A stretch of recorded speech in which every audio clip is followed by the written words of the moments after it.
Hello, welcome everyone. And Karen, we can't hear you. Way to start.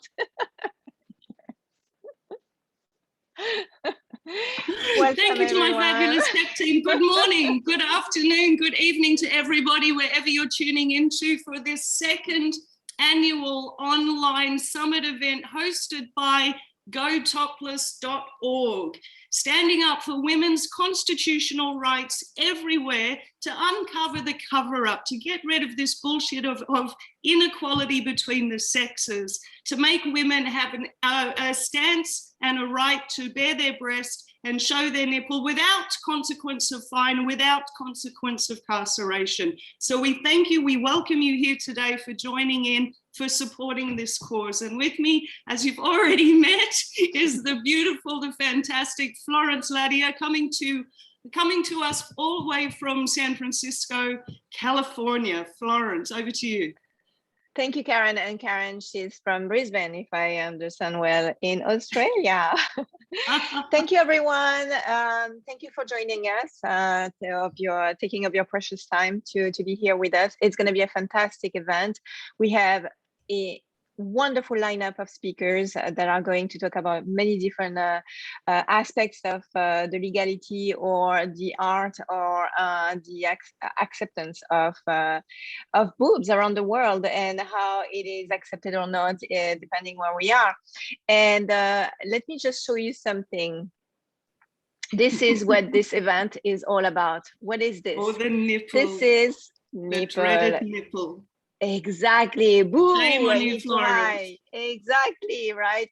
So you would think that the whole breast, the whole fat that is composing our breast is the big issue, but no, it comes down to this. So here I have two nipples. One is a male nipple, the other one is a female nipple. Can you see the difference? Can you make the difference between the two? I'm guessing the nipple on the left is the male. No? Well, guess what? We all have nipples, so it doesn't matter. There is no differences in nipples. However, men nipple are legal and women nipple are criminalized. And this is what this whole... This is exactly why we're coming to you here today, to emphasize the facts that we've got to get rid of this inequality between the sexes. As Florence has pointed out, male, female, this is just, we say no to uncovering the cover-up. A little bit of housekeeping before we move forward, Florence. For those of you who are tuning in from another country and need translation help, if you look at the bottom of your screen, we have a button that allows you to choose which language you need to have this summit translated into, be it English, be it French, be it Spanish. We've got a screenshot right there of where you can hit interpretation at the bottom of your screen, so you can join us anywhere from around the world. On top of that, we've also got live translators standing by in our tech team. We've got a bunch of, this is going to be a multimedia format of interviews and of videos, as well as discussion. So for those of you who are listening in another language, we have a fantastic translation team on hand to be able to get everything translated for your needs. Florence, what an exciting lineup of guests we've got today. Yes, we have authors, we've got celebrities, comedians, we've got doctors in science. I mean, we couldn't have a better array of guests. And we have boobies. Very proud of our boobies. Yes. So why don't we start off by introducing the woman who made this all possible for us, the founder of Gotopless.org. She's been working at this for years, over 20 years. She's been extremely passionate about emancipating women. For the past 20 years, She's a happy, taboo-free lady who's been dedicated to Go Topless, www.gotopless.org. She advocates equal gender rights for everybody. She's been doing this since 2007. She's also the international director of Clitorade. And Clitorade offers restorative surgeries to women who have been mutilated in their genitalia area, have had their clitoris removed by tradition or by patriarchy. And Nadine Gary, who is about to come on and speak, has been an absolute forefront in moving forward for women's rights, and going so much as to travel to Burkina Faso in Africa to have and watch and participate in surgical procedures where the clitoris has been restored to the female, and then of course followed up with psychological help. So without further ado, no doubt she's Aurelian guide. She is absolutely convinced that freeing women's body and their sexuality is an absolute key aspect when it comes to achieving gender equality. So let's hear it for the woman that brought this to us live today, coming to you from Nevada, USA. I can't believe how international we've become online. Let's hear it for the president of Go Topless, Nadine Gary.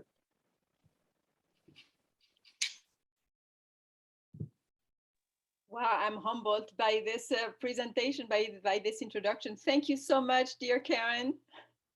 So I thought that I would dress the part. And since we're going to be talking about equal topless rights, so I have dressed up in my topless suit. And like Florence, I have my little nipples here. So I'm going to show you that because I'm a woman, I have to cover my nipples with these latex nipples. And let's take a look. Oh, so now I just did something illegal because I covered my nipple with nipples. Now, if you're a guy, you don't have to do that, right? Interesting. So I want to tell you something. I'm going to dress down. I'm going to strip off. First of all, I want you to know that I'm a 58-year-old woman. So I'm not here to show my breasts because I have perfect breasts. No, I don't have perfect breasts, but I love my body and I love my breasts. They are part of me since I was born, and they are going to be part of me until I die. So I'd better be in love with it because this is my vessel. This is my life vessel. Now, for example, a person who doesn't wear sleeves, if I wasn't wearing sleeves, but I was wearing a top, there wouldn't be a problem because in this society, not wearing sleeves is very accepted, right? But if I was in Saudi Arabia or in Somalia or in Afghanistan, then that would be a problem, right? But in this Zoom room, the problem is because you are topless. Okay.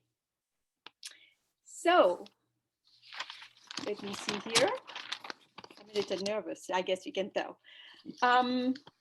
So as Karen has been saying, in 2007, we started Go Topless with my spiritual leader. I'm a Raelian guide, and my spiritual leader named Rael received an article where it said that a woman by the name of Phoenix Feely, she is a Go Topless, she's an activist in New York City. She went topless, but you know what? It's legal to be topless in New York. And therefore she was arrested, but she sued the city. And of course she won. I think she won $27,000. So when we saw this article with Rael, my spiritual leader, we said, hey, we have to do something about it. And this was the beginning of Go Topless. So what do you do? What do you do to fight for equal topless right? Well, the first thing that we did is we organized a protest in Venice Beach, and where we wore these because it was illegal to be topless there. And we did a parade. And what did we find out? That the guys that were looking at the parade were going crazy. And as you can tell by my accent, I am from France. Living in France, I have been topless, with my grandmother, my aunts, my sisters, everybody was going topless. And I have never seen such a frenzy. So I realized that the fact that there is no topless rights, equal topless rights, it makes men behave really strangely. The second thing that we have done, besides many protests, in New York and in every place around the world, really, in Western democracies, we have also done, we fought in court. So one of our Gotopless activists was arrested, and she went through the courts from 2014 to 2018. And you know what? She lost the case. Equal topless rights should be constitutional, right? Because it's topless equality. This is why we celebrate topless, Go Topless at the end of August, because we celebrate women's equal topless day. No, Women's Equal Day. I'm sorry, I'm super nervous. So anyway, she lost the case. And the reason why she lost the case, it's because the judge said that we had to protect the public's sensibilities, that the public was not comfortable with topless rights, and therefore that went above gender equality. So anyway, so now what we are doing, we have started to do those Zoom rooms in order to educate the public. And this is the purpose for this. We really want to educate you so that we can live in a more comfortable, equal topless world.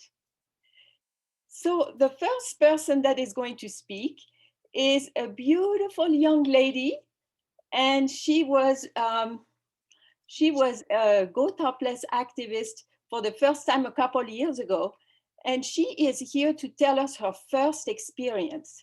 And I think we're going to really learn from her on how perhaps to behave in the future, both women and men. And without any further ado, here is Kristen. Kristen here, she did her first protest in New York City, and she's going to tell us all about her experience. Hi, everyone. So my name is Kristen, and about 4 years ago, I became a Go Topless activist. Sorry, I will be a little bit nervous.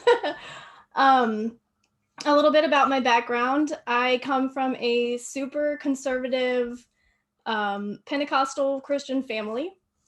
So this has been quite a journey to walking in New York City topless. All growing up, my parents were very strict, especially about the clothes that I wore. But that really never stopped me. The second I stepped out of the house, I pretty much threw on whatever I wanted to, as long as it was out of their sight. So skip ahead a little bit to when I turned 18, I met my partner, Jerry, who is somewhere in this room right now. But ever since I met him, my life kind of started to evolve in this beautiful way. It was through him that I learned about the Raelian movement, and with that came the wonderful Go Topless community. So let's see. Sorry. So like I said, 4 years ago, I attended my first Go Topless parade, and it was quite an eye-opening experience. I've never in my life done anything quite so bold and brave in my life. Can I ask you a question, Katrina? What inspired you to actually go topless, given your background? I kind of wanted to push myself. I never believed really in the views of my family, but I couldn't really be open with them about that. I just kind of, did my own thing. How did they react? They don't know. um, it's kind of a thing that I just keep a separate part of my life. Unfortunately, um, there would be a lot. There would just be a lot to deal with them. So it's something that I do for me, and just kind of like pushing the rights of women in general. So tell us, Kristen. Now, think back that first day when you were in New York and you arrived at the parade. When you took off your top, tell us about this whole atmosphere. How did it feel? And this whole thing, you know, walking down with the rest of the people and the police. So New York has an energy about it itself. The energy is very electric. So I remember we were rushing to get to the parade on time. We had to park a long ways away. And I remember when we came around, excuse me, when we came around the corner, there was tons of people, and there was gates in the middle of the road, and I saw the Gotopless van and the Jeep, and I thought, wow, this is something big, and I had a lot of nerves. I'm a very shy person in general, so this was definitely out of my comfort zone, but I was ready to do it. There were tons and tons, hundreds of people, it felt like, on either side of the street, taking pictures and just kind of like gawking at you as if you were a zoo animal. It was a little intense, I won't lie, but and it took me a little while to finally take my top off for the first time. But when I did, it was this instant feeling of freedom, and it was a feeling that I won't ever forget. Even though there's tons of people taking pictures, and you know, you're surrounded by other people, there are other women and men also supporting that right for you. So and then you arrive at Bryant Park. Yes. That's what happens there. So if there could be any more people as there were on the street, there are even more in the park, and it's a little bit jarring because in the park, you know, there's more families with kids, and the first reaction that I remember noticing, I guess, was a mother shielding her child's eyes from us, and I thought, wow. You have a child, and you know, more than likely you probably breastfed them yourself, and this is not something that you don't have also. So for her to have such a large reaction like that was a little disturbing. It felt like a little bit of a letdown for the female community.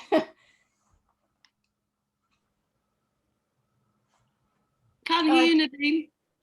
That's a shocking thing to hear, Kristen, that a mother actually shields her child from the side of her breast. I mean, talk about instilling a taboo in the child's head right from the get-go. Exactly.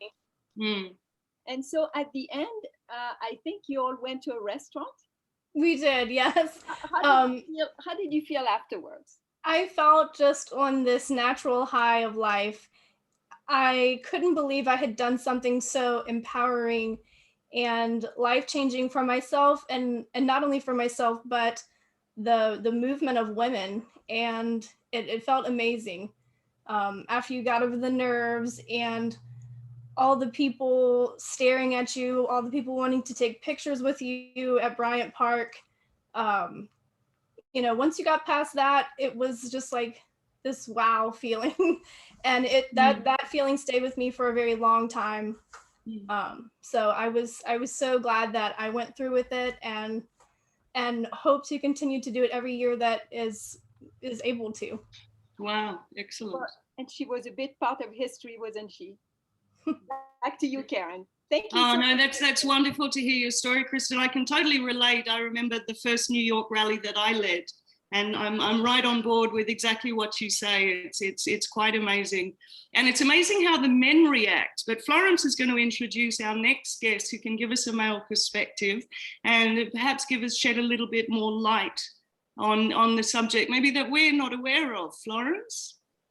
Yes, absolutely. Thank you, Karen. And I know that we missed a couple of videos, but we are going to introduce our next guest, and then we will play the 2 videos that we kind of miss in the lineup. So thank you, Kristen, so far. Thank you for your sharing. And so Gotopless is not only about gender equality, but it's also about breaking taboos and everything that is linked with that. And women have and still are today dealing with a fair amount of shame. And they are also still being victimized because of how they are viewed in the eyes of men, how men look at them. And that's pretty much everywhere, most men everywhere around the world.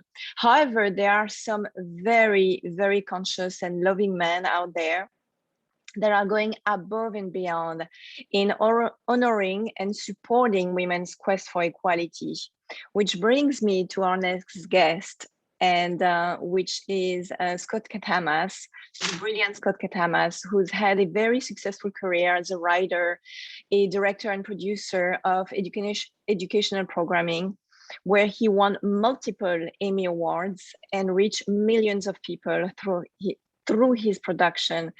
Scott has worked with many leaders in the thought field, including Dr. Marshall Rosenberg, Tony Robbins, Deepak Chopra, Wayne Dyer. Leaders, juste pour nommer plusieurs, Deepak Chopra.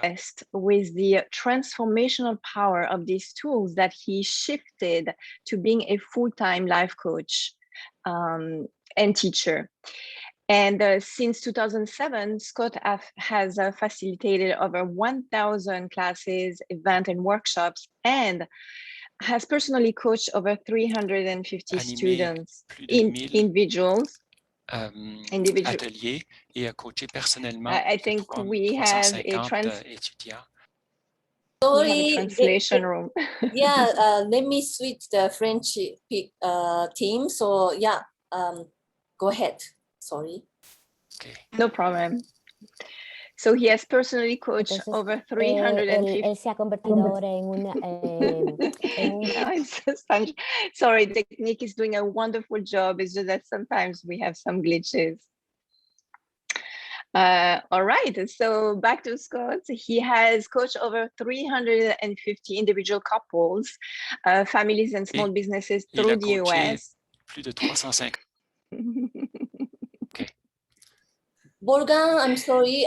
We switching to Denise for the, so you can turn off the mic now. Thank you.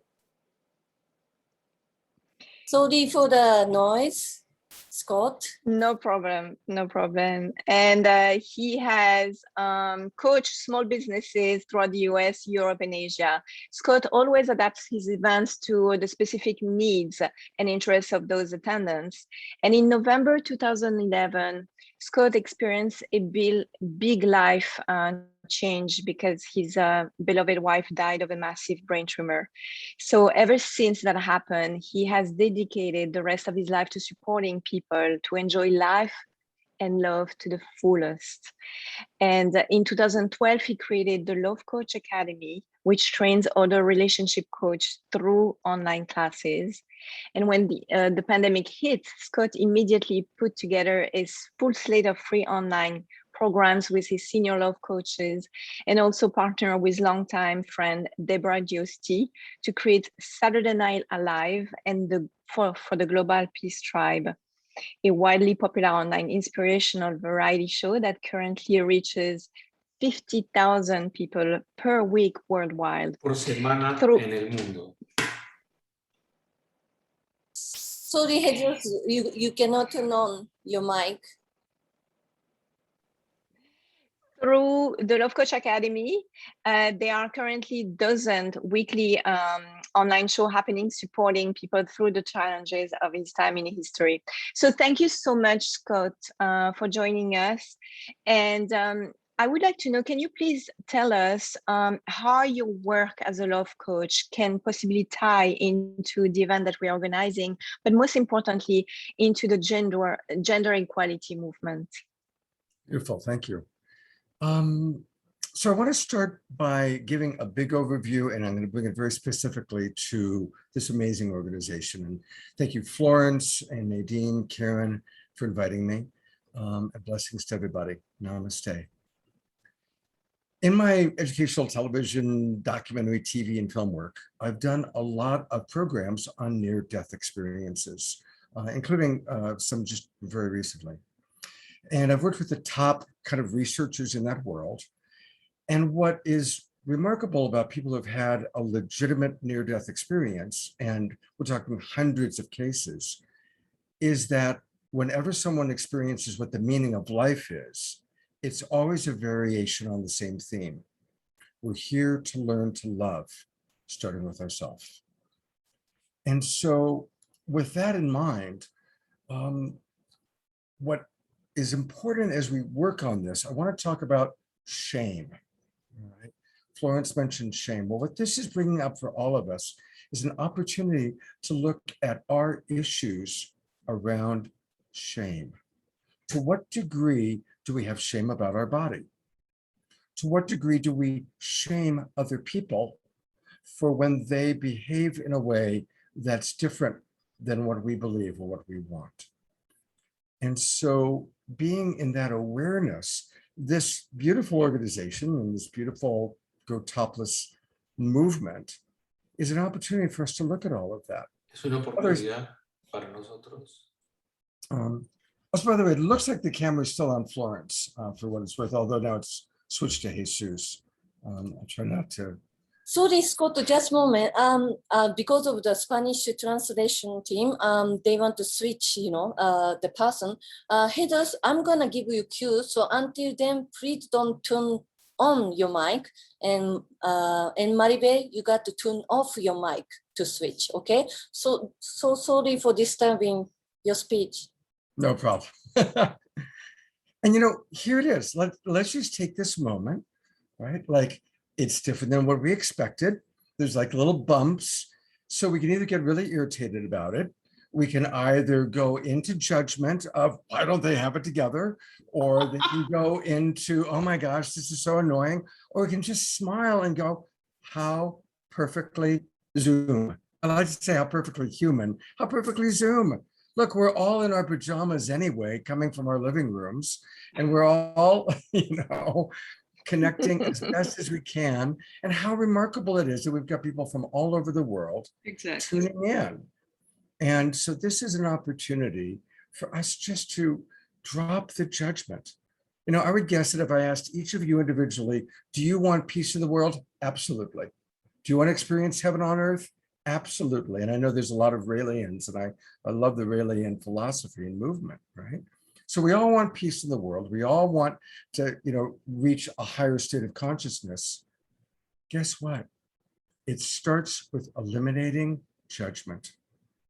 It starts with shifting from judgmental thinking into compassionate understanding.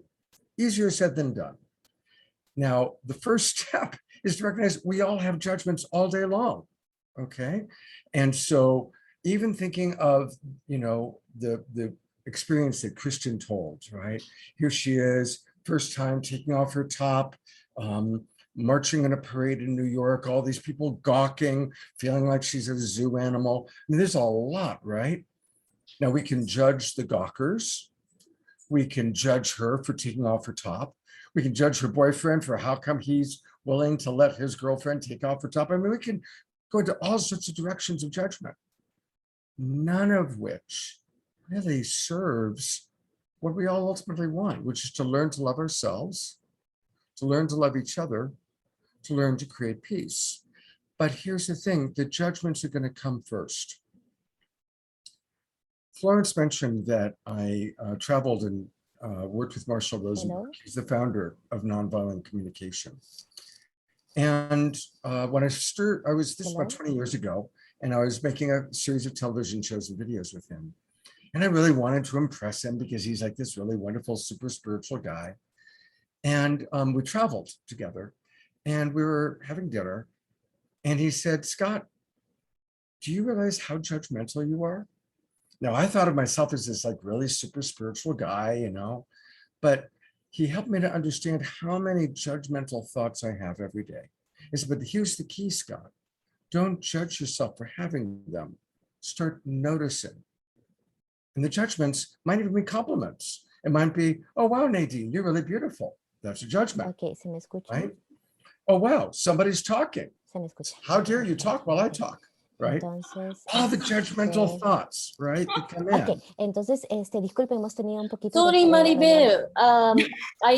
I hope you watching the chatting on WhatsApp. It's the headers can speak, so you can mute yourself. I can mute myself? Yes, please mute. Sorry.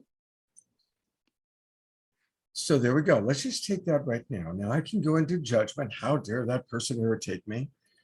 Or maybe I do have a judgment about it, but underneath all of our judgments are unmet needs or what we're longing for. Okay. And so if we really want to create peace in the world, and I'm going to bring this to Topless in a moment, let's start noticing, when am I judging? And underneath my judgments, what am I longing for? So let's take some examples. Let's say we're judging the gawkers. Well, they're not meeting our value for respect, for consideration. We want to treat people with respect, and we're seeing that the gawkers are not being respectful. Doesn't meet our value for respect. Right?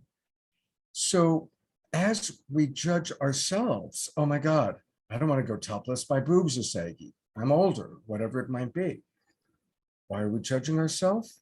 Well, we live in a very comparative world. There's a lot of comparison, but we can pivot into, I long to be respected. I long to be seen as beautiful. I long to still be attractive. Right?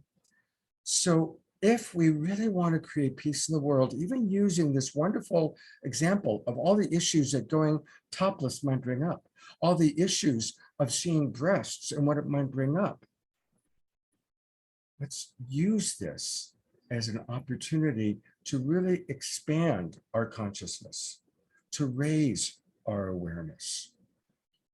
I have a lot of sadness that we live in a world that I can turn on the television set and see Rambo killing thousands of people, hundreds of people, but I can't see a naked breast. I can't see a nipple. That's crazy. All right, I have judgment about that. Underneath my judgment, I feel sad.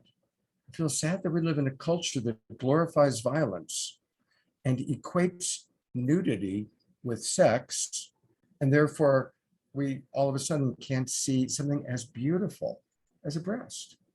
And why do we have this obsession with breasts? Well, if we were fortunate, we were breastfed. And I, first of all, I want to acknowledge how sad it is people that weren't breastfed, because there's that. But most of us were breastfed. And so we had this immediate, beautiful connection of breast is life. You know, we've all, for those of you who've had children, for those of us who've been around mothers who are still breastfeeding, we see little 2-year-olds going, booby, booby, right? And there's like this excitement, booby, booby equals milk, booby equals nourishment, booby equals good things, right? And then at some point, we are taught that, oh, no more booby. No, you're too old for booby. And then in that moment, often the shame begins. What I love, what I really wanted, I can't have anymore. And I can't have it anymore because it's somehow bad, it's somehow wrong. And it begins, the shame cycle. And now, as adults, we have all these trips around boobies because we actually still really love boobies. And boobies bring up a lot of wonderful primal memories, but we've got all these trips culturally about what we can and cannot do around boobies, right? Let's also talk about shame. And I know I've only got a couple minutes left. So Most of us were raised in a religion that was very shame-based. Most Christian churches worship a guy hanging on a cross who was crucified for my sins. And I can remember being a little kid trying to figure out why I was worshiping somebody who died for my sins. I didn't even know that I had sinned yet. Like, you know, so then I had to figure out what I was doing that was bad, that this beautiful man had to die because of me. It's pretty crazy, pretty shame-based, right? So we grow up in a culture that is extremely shame-based, and then shame becomes the great human epidemic. And we start believing there's something wrong with me. There's something wrong with my body. There's something wrong with the fact that I get pleasure when I touch my genitals, right? Because they were ashamed, right? Thou shalt not masturbate. So there's all this shame that we are all hopefully collectively supporting each other to go beyond shame, because it's shame that limits us. I've coached thousands of people now, and almost every person I've ever coached, and I get very close to the people I coach, it's shame that's stopping them from their greatest heart's desire. It's shame stopping them from being the full expression of divinity that wants to experience itself through them. I believe that we are all spiritual beings, but we're having a human experience, and divinity wants to come through us to live life to the fullest, to express ourselves fully. And it's shame that stops us from doing that. So thank you, Nadine and Florence and Karen and everybody who's here. Wow. Yes.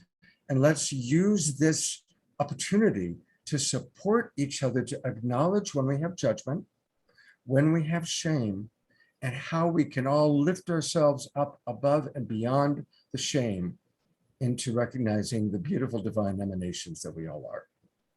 Thank you. Thank you so much, Scott. That was absolutely wonderful. And because shame is such a huge part of this whole thing.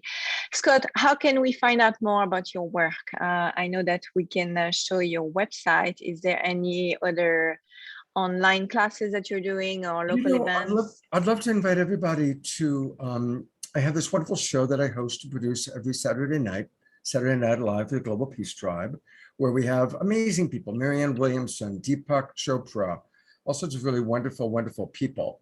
And actually go to, if you don't mind, Florence, because that's kind of an old website that is fairly obsolete. But if you want to take people to globalpeacetribe.com, globalpeacetribe.com. Yeah, and that's where people can easily register for free and come to the amazing events that I do. Every Friday night, I have a show called Street Talk. Saturday Night Alive for the Global Peace Tribe, where we have amazing musicians, presenters like Marianne Williamson, Reverend Michael Beckwith, Deepak Chopra, and literally hundreds of incredible presenters that come and speak. It's an inspirational variety show. And then my Sacred Sunday show, which Florence and Nadine were on this very morning. So want to invite you to go to globalpeacetribe.com. And that's global peace, like the peace Right. tribe, globalpeacetribe.com. Right, exactly. Thank you. Thank you so much again, Scott. We really appreciate your presentation. That was quite amazing, Scott. I think everybody who's listened can agree that it was an unexpected surprise and an absolute treat to listen to everything that you had to say and share. And on behalf of women and men, we thank you for sharing your wise words with us. That was fantastic, far more than I expected. So I certainly will be at globalpeacetribe.com without hesitation once this summit has finished. So we really thank you for participating.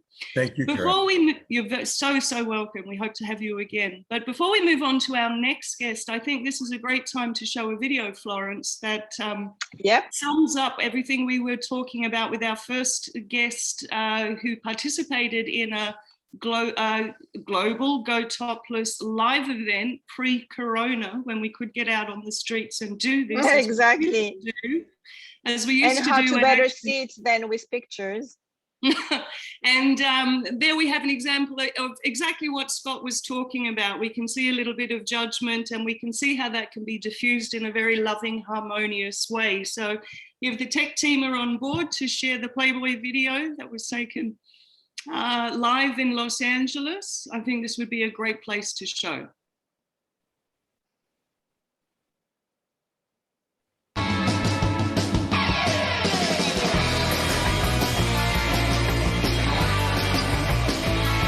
I think this is the only feminist event I've been to where there's more dudes than girls.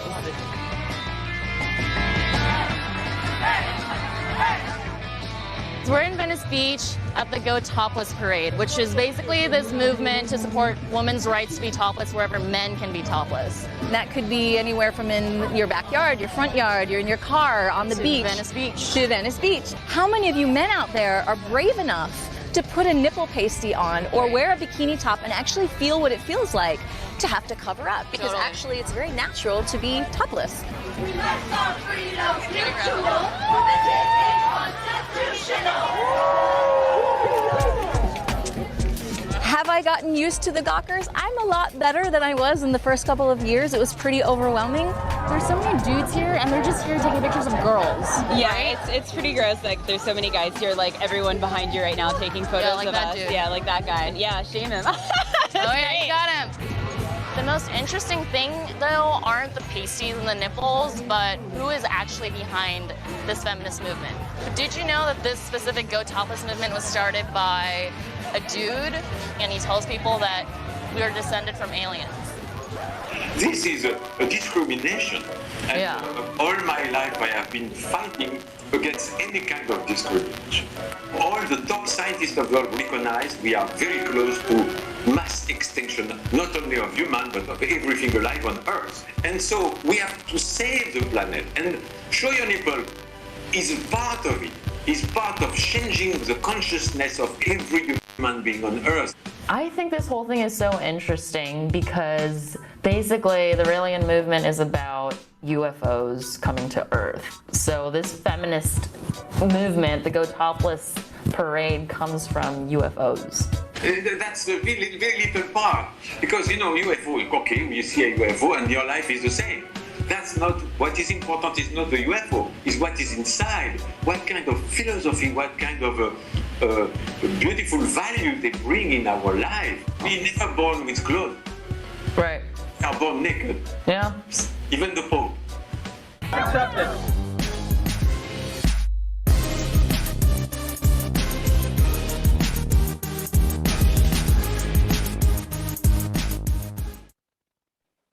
Fantastic.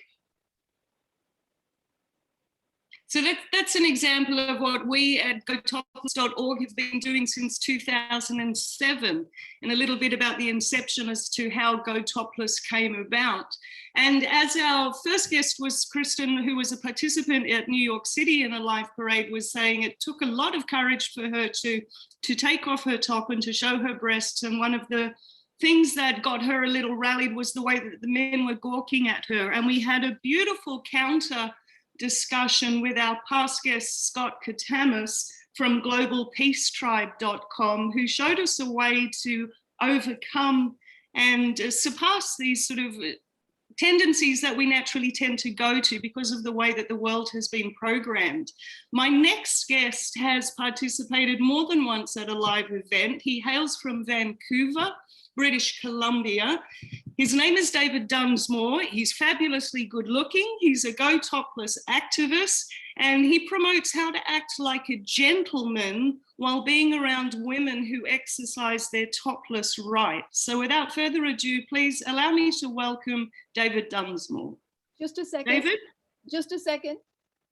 Before David speaks, I think we have to show him the testimony of how the guys feel. Yes, From yes, because guys sometimes they are afraid of certain things happening to them when they see topless women, and so I think we have a testimony coming up before David speaks. Very good. Please introduce it.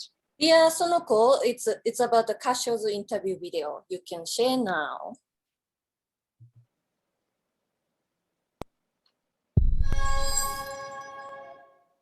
if women want to show their breasts, they should be allowed to. Look, I can show my nipples. No one cares.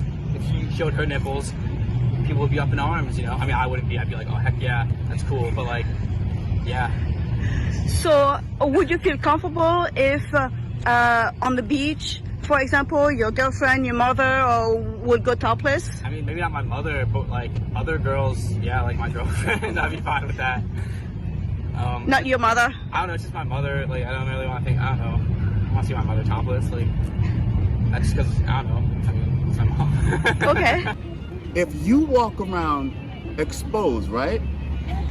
I might have to walk around with a hard-on. So what's the problem? Me walking around with a hard-on is a problem because I don't want the children to see me with a hard-on. And then everybody else is looking at me because I got a hard-on and I can't control it because you're topless. But they don't automatically get an erection when they see them. Yeah. They're used to seeing them. Yeah. In this country, we're not used to seeing them. No, and should our freedom depend on their biological reaction? I agree. I agree. Wow, so having seen that video coming from New York City, David, what would your response be? Thank you, Karen, and everybody that's organized this event. As Karen's already introduced me, my name is David Dunsmore. I'm 54 years old. I live in Vancouver, BC. And I'm in an interesting industry because I own a construction business, and which is very interesting to see because it's not like the typical office setting most of the time. I don't know why. There may be a bit of a difference there, no judgment. But I have noticed, like I remember when I was growing up, there was the typical cartoon that would show the woman walking across a construction site, and they showed, the guy's heart coming out of the chest, and it was a typical, whistling and shouting. And I did notice a difference in that environment. And I do notice a difference just in general. I don't know if it's cultural or upbringings or repression through religion, but I did notice a difference. So, and at that time, I decided, it was in 2007, 2008, 2000, I'm not sure the exact year, but I did get involved with the Gotopless activists. And it really triggered my interest because I did see an inequality. And I put myself in a woman's shoes and kind of felt awkward a bit with that. And so this is my main reason I became involved as an activist. And I remember the first time I went to a nudist camp, and I know it's interesting what Scott was saying because it does open a lot of doors for us. It allows freedom. And I think for women to be able to express their body, we have nude beaches where everybody's free to go nude. Great, wonderful. But in a park by themselves, I don't know. But I do remember when I went to this nudist camp, of course you have, especially guys, we all have hormones. These hormones are raging in us, and when we're younger, we have to be aware of that. And I know when I went to this experience nudity on a daily basis, when I first saw a young girl, wow, like this man was saying, hey, every man's got a penis and it's supposed to get erect when you get sexually excited. So no surprise there. So I'm kind of, laughing a bit with what and agreeing with the women aren't responsible for a man's anatomy. But I just found it interesting in that environment, like Nadine was saying earlier, when you're brought up with nudity, it's not a big deal after a day or two or three. I've noticed that if I can just cut you off, when men support the Go Topless events, you wear a bra in solidarity. Could you talk a little bit about why you do that? Well, I was going to get to that, but basically, yes, it's to show the equality of rights in these actions. And I'll talk a little bit about that in a moment. I just wanted to finish what I was saying, but yes, absolutely, Karen, thank you for bringing that up. That's a really good point, and it's kind of funny. But and just to reiterate about our sexual urges as men, I think it's really important that we're aware of them. They're there for a reason. They're great. They feel wonderful. But me as a person, I'm not going to say I hide it, but there's a way of being refined with that, without whistling and yelling and allowing the other person to feel uncomfortable. So, and yeah, to get to what you're saying, I've been a part of, to answer the question you're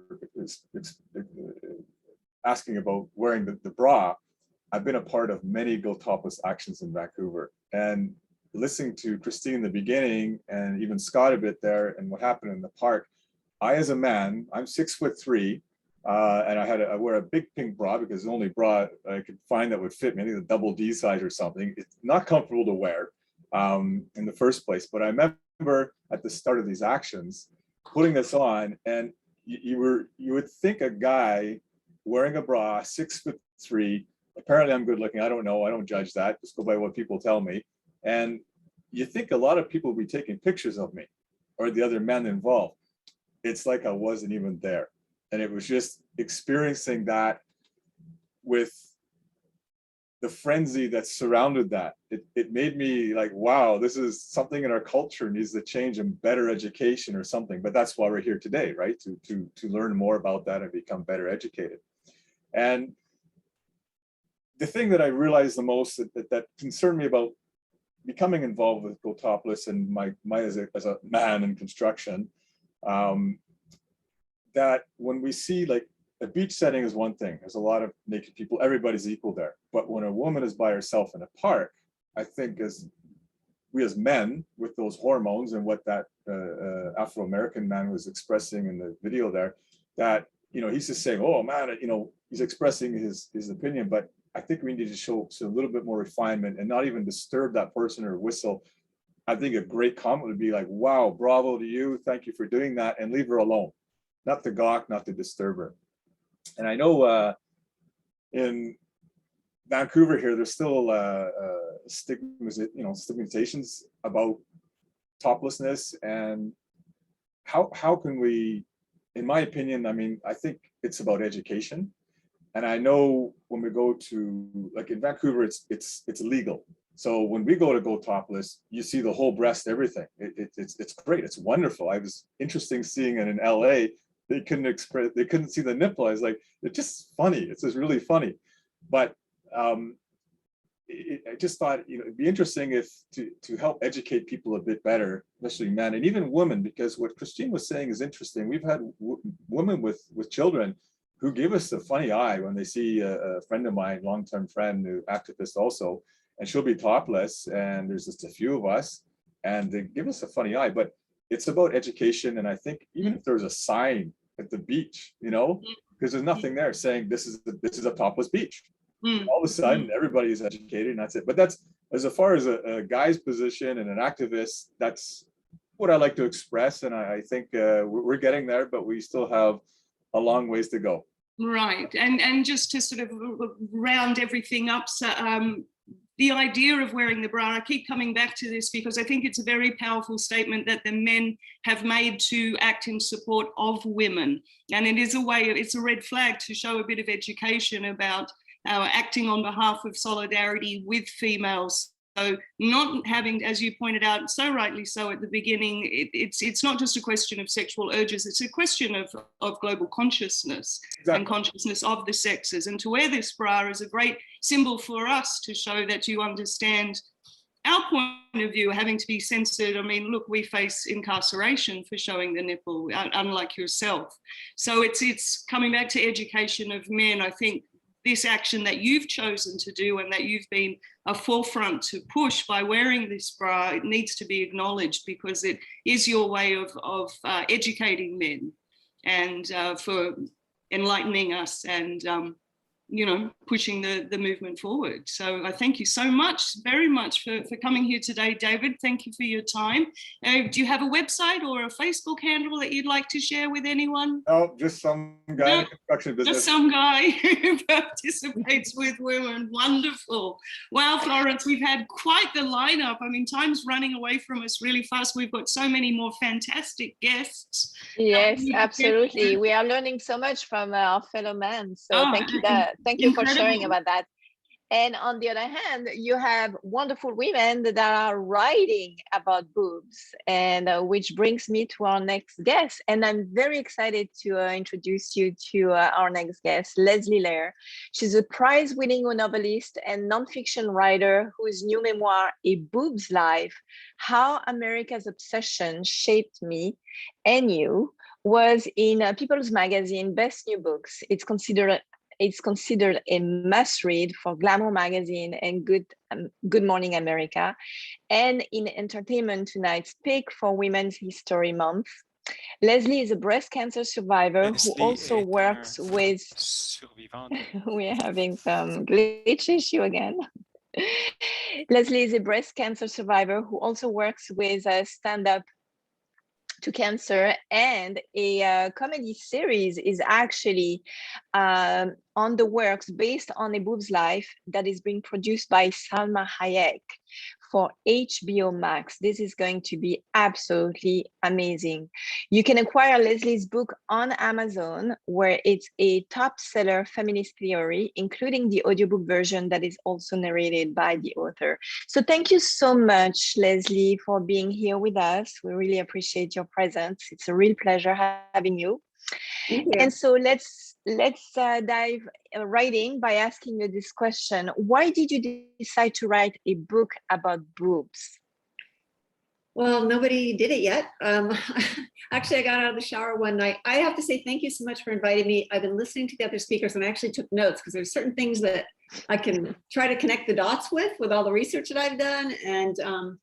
And so that it's been really fun to say, oh yeah, okay. But I wrote the book because I got out of the shower one night on a very idyllic night and noticed that my boobs were crooked. And I was so upset that my husband, newish husband, accused me of being obsessed. And I thought, I am a feminist. I am not obsessed with breasts.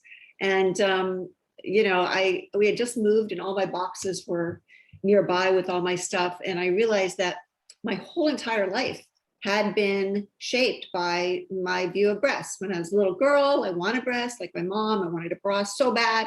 And then you couldn't wear a bra if you were against the war. You know, no bras were political. And then I had to cover my breasts to get a job, push them up to get a date. You know, then I had big breasts for nursing. And as you know, now it's legal to nurse everywhere. But if you show a nipple, it's not legal. And then I was so flat chested, my mom thought I was deformed because she did not nurse, because in fact, women did not nurse in the 60s. It was people, well, I'll get into that. But then I got a boob job when I was divorced, and then I got breast cancer. And, you know, it's like these breasts it's an organ that has no medical specialty. They nurture our children and then they can kill us, and they change shape through our lives. And as one of the earlier speakers said, there's a lot of shame about how they look. They're supposed to look a certain way. And I think we do judge ourselves and others. So I went to the computer and I Googled books on breasts, and there was a lot of stuff on breast cancer and breastfeeding and chicken breast recipes. And then boobs was all porn. And I thought, you know, I wanted to know why I got obsessed. And so I started doing the research. And even before I did the research, I was looking through my pictures, and I have to show you one of the pictures in this book. This picture is an old picture of me when I'm 3 and my mother and my little sister who was 1.5. And I laugh at it every time I look, because see if you can see this one. See those little bikinis? My sister could not keep that red strip over her nipple. And I still crack up of how funny it was, because it was a rule like brushing your teeth. You have to cover the nipple. And so I realized that if that was a rule at 3, that nipples were taboo, there was something seriously wrong. And so I had to explore exactly how it happened. And I did find an incredible convergence of events that created and made nipples, you know, the intersection of the sacred and profane, really. And that paralleled my life exactly. So where do you think this boob obsession began? Is it just an American thing? I think that the primary obsession, the thing that's been hurting us the most, is American, because America is the epicenter of Hollywood and we do influence the world to a tremendous amount. And I think that it hit worst after World War II. Uncle Sam did have childcare centers for women who were working. And then when the men came home, even if they didn't come home whole or didn't come home at all, women are still working, they closed the childcare centers. And here's where they had the women in the bullet bras pinups on the planes, and they wanted the women back. Uncle Sam wanted women back in the home making babies, right? So at the same time, there was formula was invented. And so they were encouraging women to use the scientific formula, saying it was better than breast milk. Playboy came at the first time. Hugh Hefner, who was this Puritan, came from a puritanical family, didn't hug, and his fiance cheated on him. And he married her, but he then became, what every kind of man reads Playboy. Playboy was now breasts were everywhere in a sexual way. These young nubile girls, that was even in my dad's college, right in the library. It was in my childhood home. I looked at them all the time. I snuck them and read them. And, that's what boobs were supposed to look like. And then also television. Overnight, television was in every home, like within 10 years. And suddenly the ideal woman's body was in our houses. And so it was all, I don't know if any of you are as old as me, maybe some of you, but Petticoat Junction, that's where Hooters came from. Hooterville was the town. All the women on TV were big because, and here's what I found out, that men's eyes are drawn to a woman's breast within 200 milliseconds. So yes, they look because it's taboo, but this is a biological function of mating and wanting a woman who can provide milk, even though the size doesn't matter. So essentially the advertisers co-opted this biological instinct for men to look at breasts and made breasts suddenly sexual. So now breasts were no longer for babies. Now they were for men to sell advertising. And so it was this whole, perfect storm of events that happened during the 60s that made, and then plastic surgery, the American Society of Plastic Surgeons made small breasts a disease, which opened up that was actually the FDA approved thing that approved essentially insurance payments for breast augmentation. And even now, breast augmentation is the biggest elective surgery. 300,000 women a year get it. And that's the same amount of women are diagnosed with breast cancer. So the way, and I realized, like, going through my life at every stage of my breasts, listening to the advertisements, looking at the magazines, having Vogue say breasts are in or out, looking at the women, Girls Gone Wild, it's like that's an exploitation. And then women who show them, that's empowerment. It's really our choice. And I think that it made it so that nipples really are that dividing line. And for people who want to go topless, it's really a challenge because the culture has created this taboo.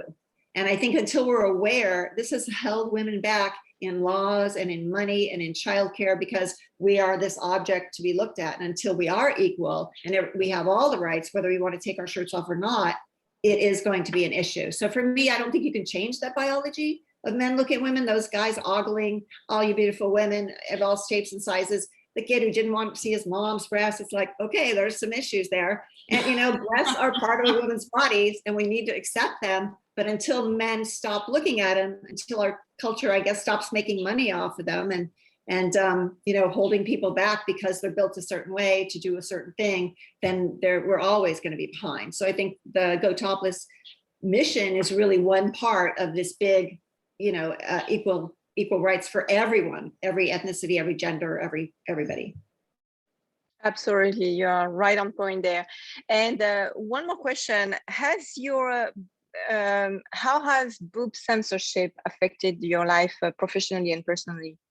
Oh, totally. I mean, I remember hiding them, wearing padded jackets to get a job and, being like the man and trying to get the man money, which didn't work no matter how you dress. But, we had those, they actually called them pussy bows in the blouses when I started working. And they are, we had to dress like a man, cover our breasts. And if we show our breasts, we're sexy and aren't, women have too big of breasts. People think when I actually got implants, I was kind of shamed into doing it. My boobs were like hanging saggy from, not from breastfeeding so long. And my mom thought I'd be lonely because men like breasts, right? And in a moment of weakness, it was kind of true. I thought I'm not sexy anymore. And I wore my flat chest as a shield.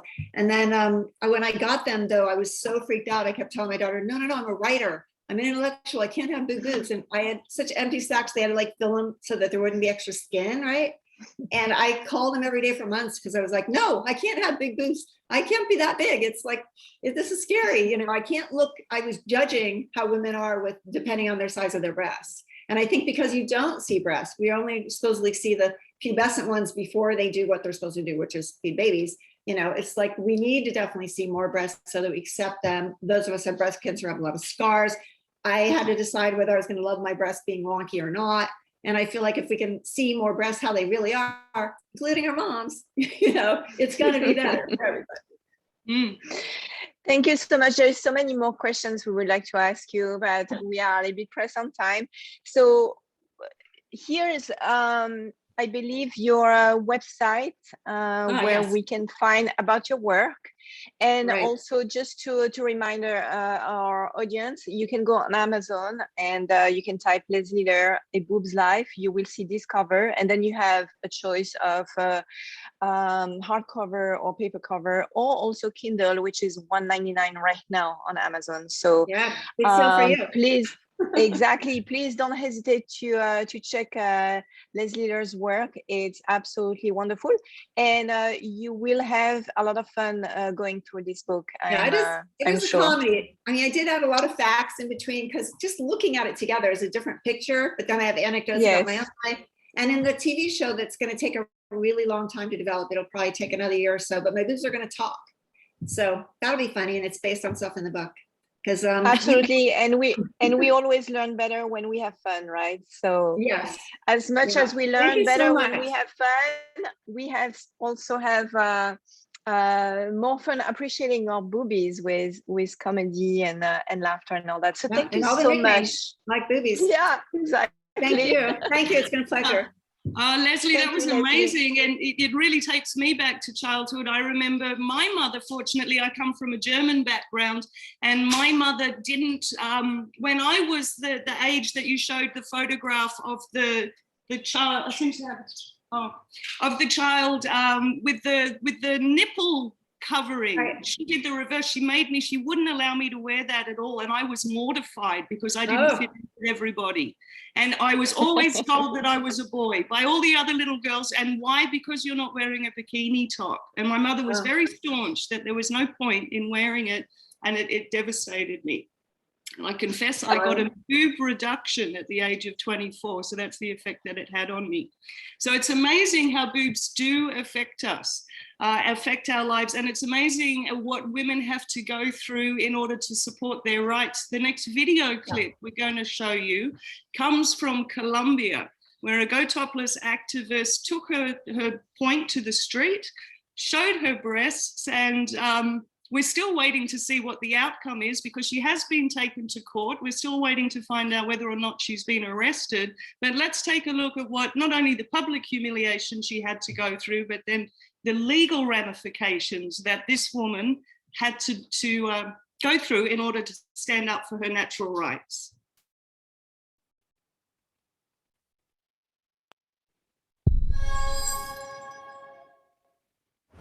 Listo, entonces lo que le estoy explicando, esto es un comportamiento contra la convivencia, no es un delito, lo que antes se llamaba contravención. Ya. Ahora es un comportamiento contra la convivencia. Entonces, usted tiene derecho, lo que le digo, tiene derecho a descargarse. Usted puede decir, no, no me quiero descargar ante usted, me quiero descargar ante el inspector. O sí, quiero ejercer mi derecho a los descargos y quiero decir esto. Entonces, ¿tiene algo para decir usted? No, mami, porque es que yo estoy solamente ejerciendo un derecho, el derecho a la igualdad, a estar en topless. Así como a los hombres se les es permitido estar en el parque, en la casa, en un estadio, en la playa, pero yo también estoy ejerciendo mi derecho. Y es un derecho constitucional, humano, está en el artículo 13 y 43 de la Constitución colombiana, nada más. Y solo vinimos, fue por un ratito, nada más. Artículo 13 y 43 Exactamente. de la Constitución. Así es. So the conclusion of that clip is that our Gotopless activist from Colombia was taken away. She was charged. It did go before the courts. She made an appeal, unlike the US system where an appellate court hearing takes up to years to be heard. She was heard within 48 hours. The judge couldn't make a decision whether he should support the constitutional rights that she had or whether he should accept the moral values that's, been instilled upon her. So we're still waiting to find out where she stands and what the legal ramifications are going to be. But this is one small example. We had another Gotopless participant from Berlin who was enjoying being free breast-free in topless in a water park in Berlin. And again, police harassment came through. And this is one story of many that we have to share. And that's exactly, once again, why we're doing this. We're not doing this to display our boobs. We're doing this because we are standing up for the equal rights of women. And as Leslie so rightly pointed out, regardless of the color of your skin or your gender, this is rights for humanity. And we've really got to come together with this as a group, especially in the world that we live in today. Wonderful. So my next guest hails also from the USA. She's an activist, she's an artist. She has successfully passed a gender topless equality bill through state legislature in the US. So talking about legal proceedings, my next guest is a woman by the name of Katrina Breeze. She's the talk of New Orleans at the Mardi Gras. We have a photo of her here as she participates in the Mardi Gras. She's been doing this for 20 years. As a parade producer, Katrina found her beginnings in activism by sparking Green the Grass, a movement which aims around revolving getting rid of the toxic beads that gets thrown out to the women to show your beads, show your boobs, not your beads. You get beads if you show your boobs. And so Katrina's been very active in making sure that, you know, this is not just another form of litter, that she's removed the toxic beads from the parade itself.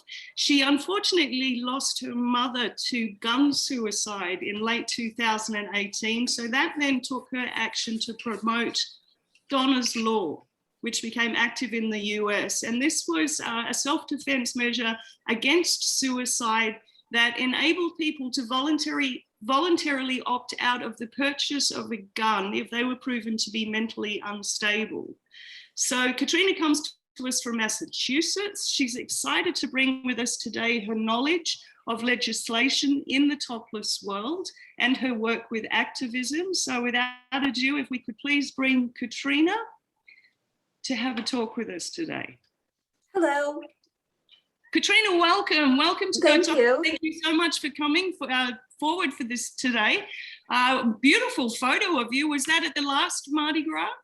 It's a couple years back. I wanted to make one correction about your intro. Is I haven't passed the legislation yet in Massachusetts.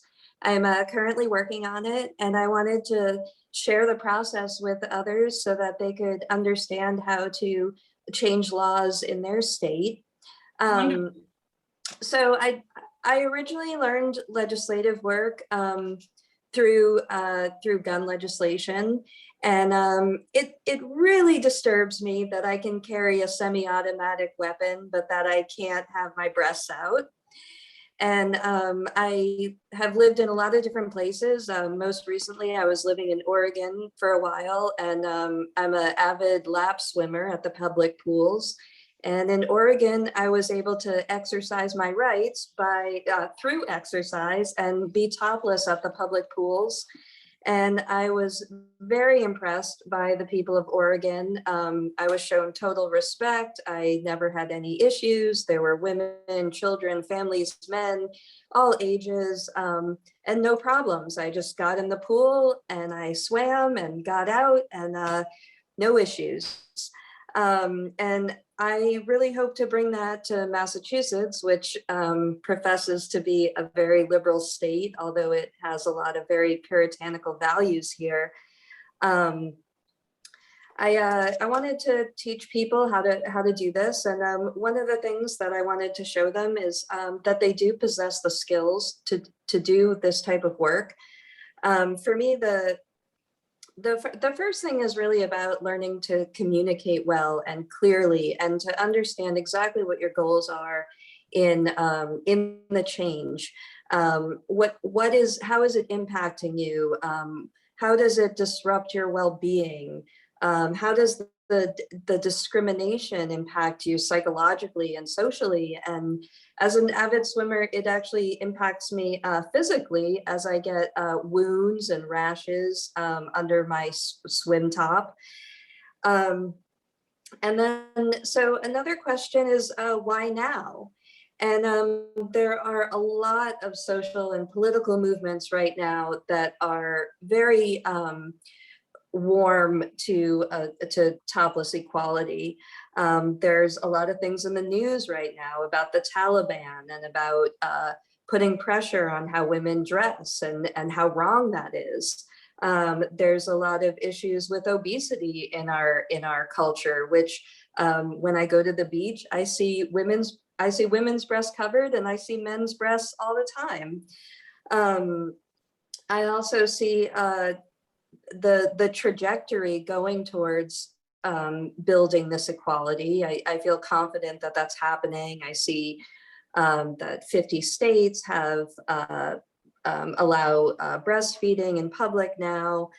And I like the term low-hanging fruit. I think that it's good to it's good for like, you know, topless metaphors, but also just the idea of that. I think that it's a no-brainer in legislation right now in Massachusetts, and that's why I want to make it happen.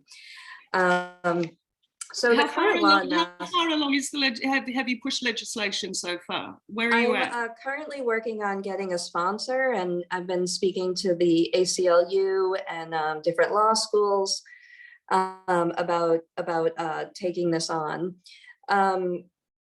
So the current law in Massachusetts is extra oppressive. It's not just the nipple, it's around the nipple, it's below the nipple, on top of the nipple. Oh, wow. So when I think about that, I think about what is the law protecting? What is happening exactly with the law? So for example, right now, it's not really known in Massachusetts whether anyone is having trouble with this law. I couldn't find any arrest records or problems with it. I haven't seen any news stories about it, which gives me a lot of hope, because there's a term called blue laws, which are laws that are no longer relevant. Like for a long time, Massachusetts had sodomy laws that were on the books and things like that you know, are pretty easy to get rid of.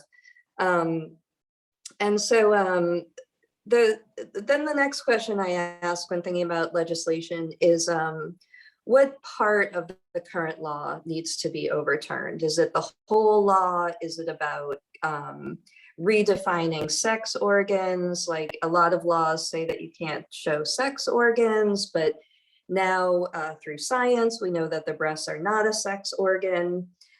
So, you know, it might be as easy as a vocabulary update on a law. And then I wanted to look into what actually is the history of this law. How did men become capable of being topless? When did this happen? What did they do to get it? And actually, I can answer. They did exactly what we're doing today. In New Jersey, a group of men stood up and said no more and went topless, and had to fight the fight that we're doing today. And the laws actually got turned around. And I thought it was interesting that they were inspired by the Tarzan movie.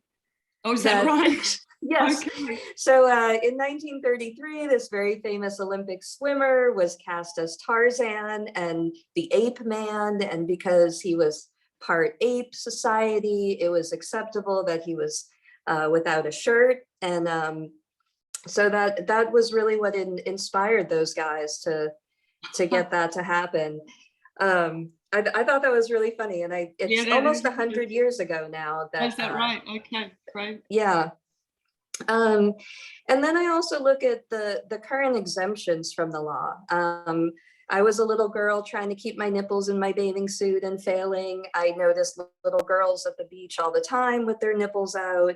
I noticed men with breasts. I noticed that legislation is going to have to address transgender toplessness. They've already addressed breastfeeding. So there are exemptions to this law already.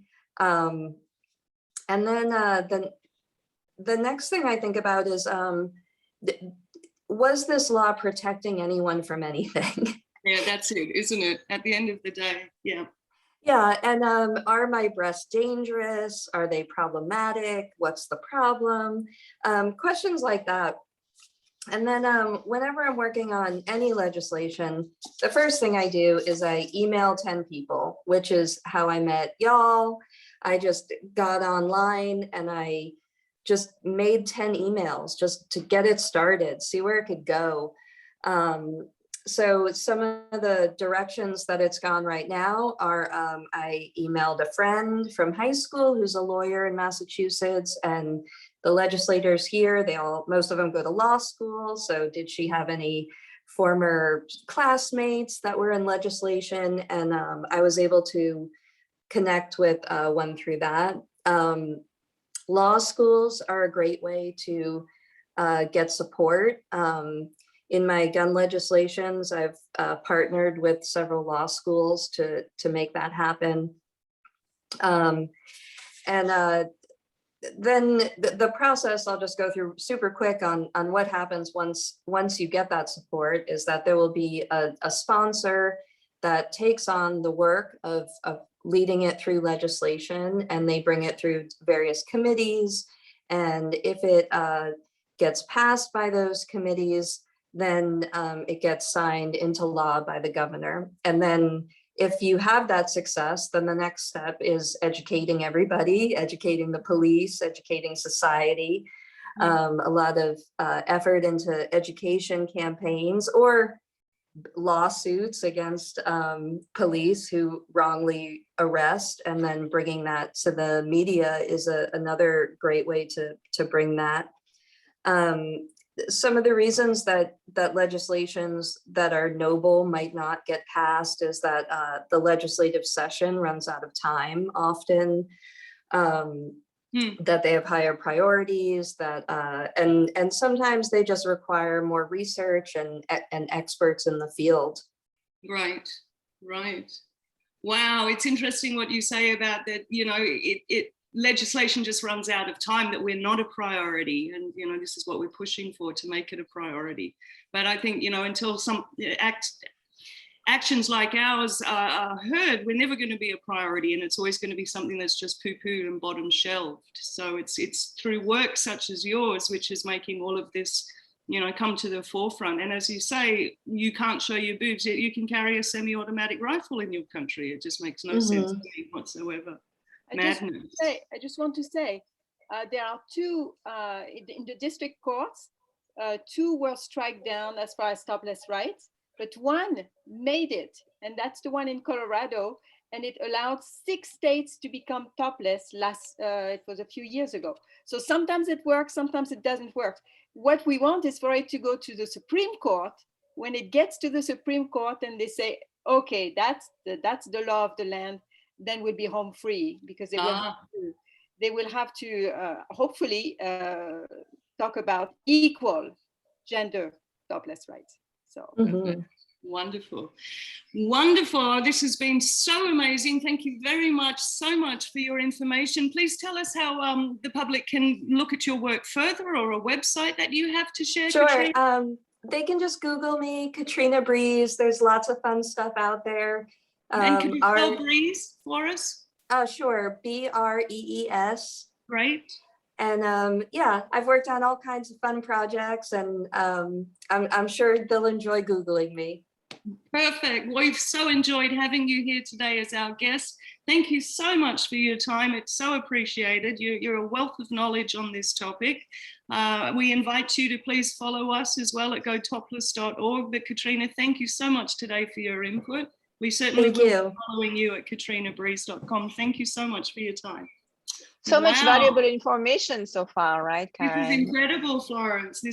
And I love what Katrina said, and I'll mention it again. I already mentioned it before, that sometimes, you know, when we're trying to pass legislation, or we're making an act heard, or to turn it into a bill, that we're just forgotten and we're bottom shelf because, oh, well, it's only the boob. But our next guests refused to be bottom shelved and to not be heard.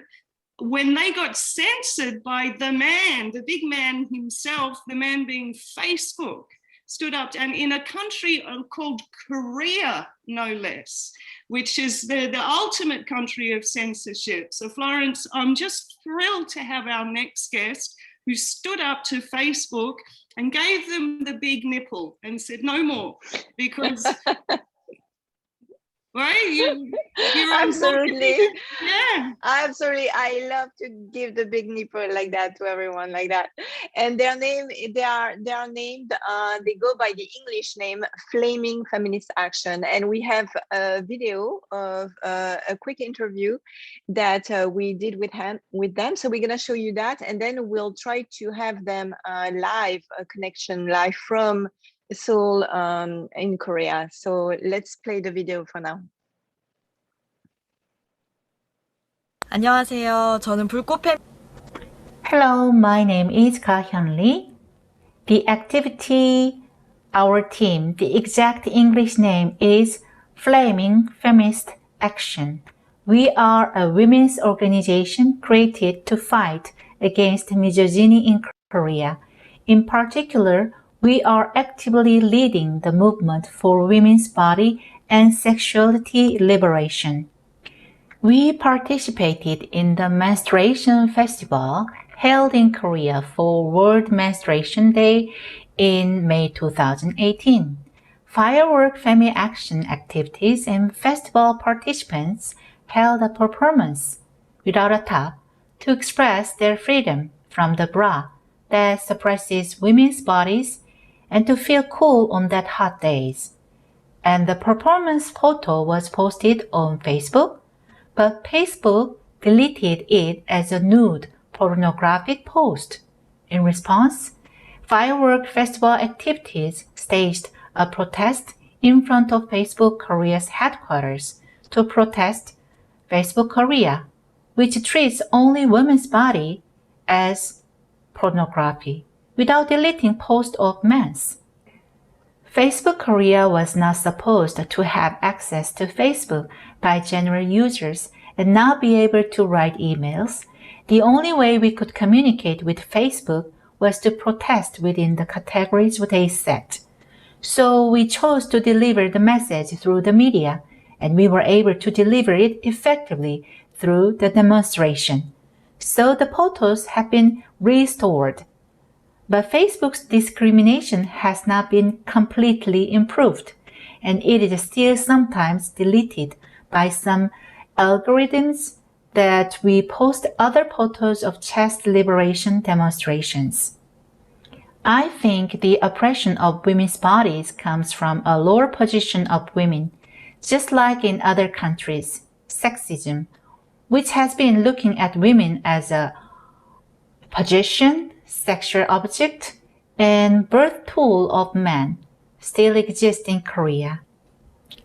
Since 2017, Fireworks Femi Action has hosted feminist sex education to bring together women who want to reconcile their bodies and create positive changes through lectures and activities programs.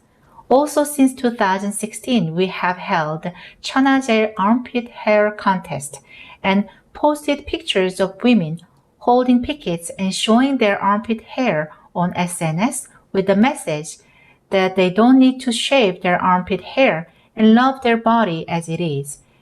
We made an omnibus documentary film about the liberation of women's bodies and finishes its first screening at Seoul International Women's Film Festival yesterday, as it became difficult to get together from last year and this year also due to Corona. We will continue to achieve equality of topless through contents that contain performance and text. Gotopless.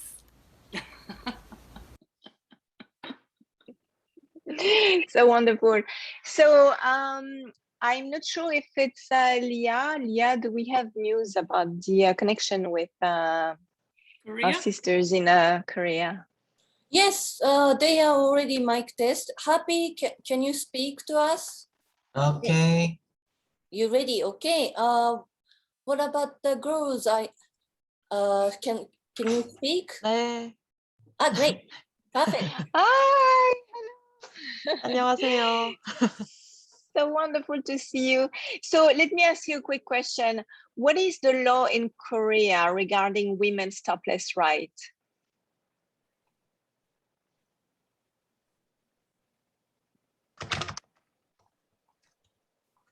하피님 통역 좀 해주세요. 지금 안 들리죠? 네. 말씀해 주세요. Do you need me to repeat the question, maybe? Yes, please. Okay. Yes, I transferred the question to her, but she cannot listen to me, so I'm writing to her. Just a moment. Then for you, you need to select the tool interpretation as English. Then you will start hearing happy. Okay, so could you switch me to Korean? 네. 지금 Yes, she's talking. 한국에는 공연 음란죄라는 법이 있고, 근데 그 법이 남자와 여자를 다르게 취급하고 있지는 않아요. 그런데 사회 문화적으로 남성이 상의 탈의를 하는 거는 좀 받아들여지고 괜찮다고 여겨지고, 운동장에서나 해변에서나 아니면 뭐 길거리에서도 가끔 상의를 탈의하시는 분이 계신데, 여성이 그런 걸 하면은 굉장히 놀라운 일이거나 아니면 음란하게 취급되어서 이제 공연 음란죄가 될 가능성이, 그 법의 적용을 받을 가능성이 있게 되는 거죠. There is just a moment.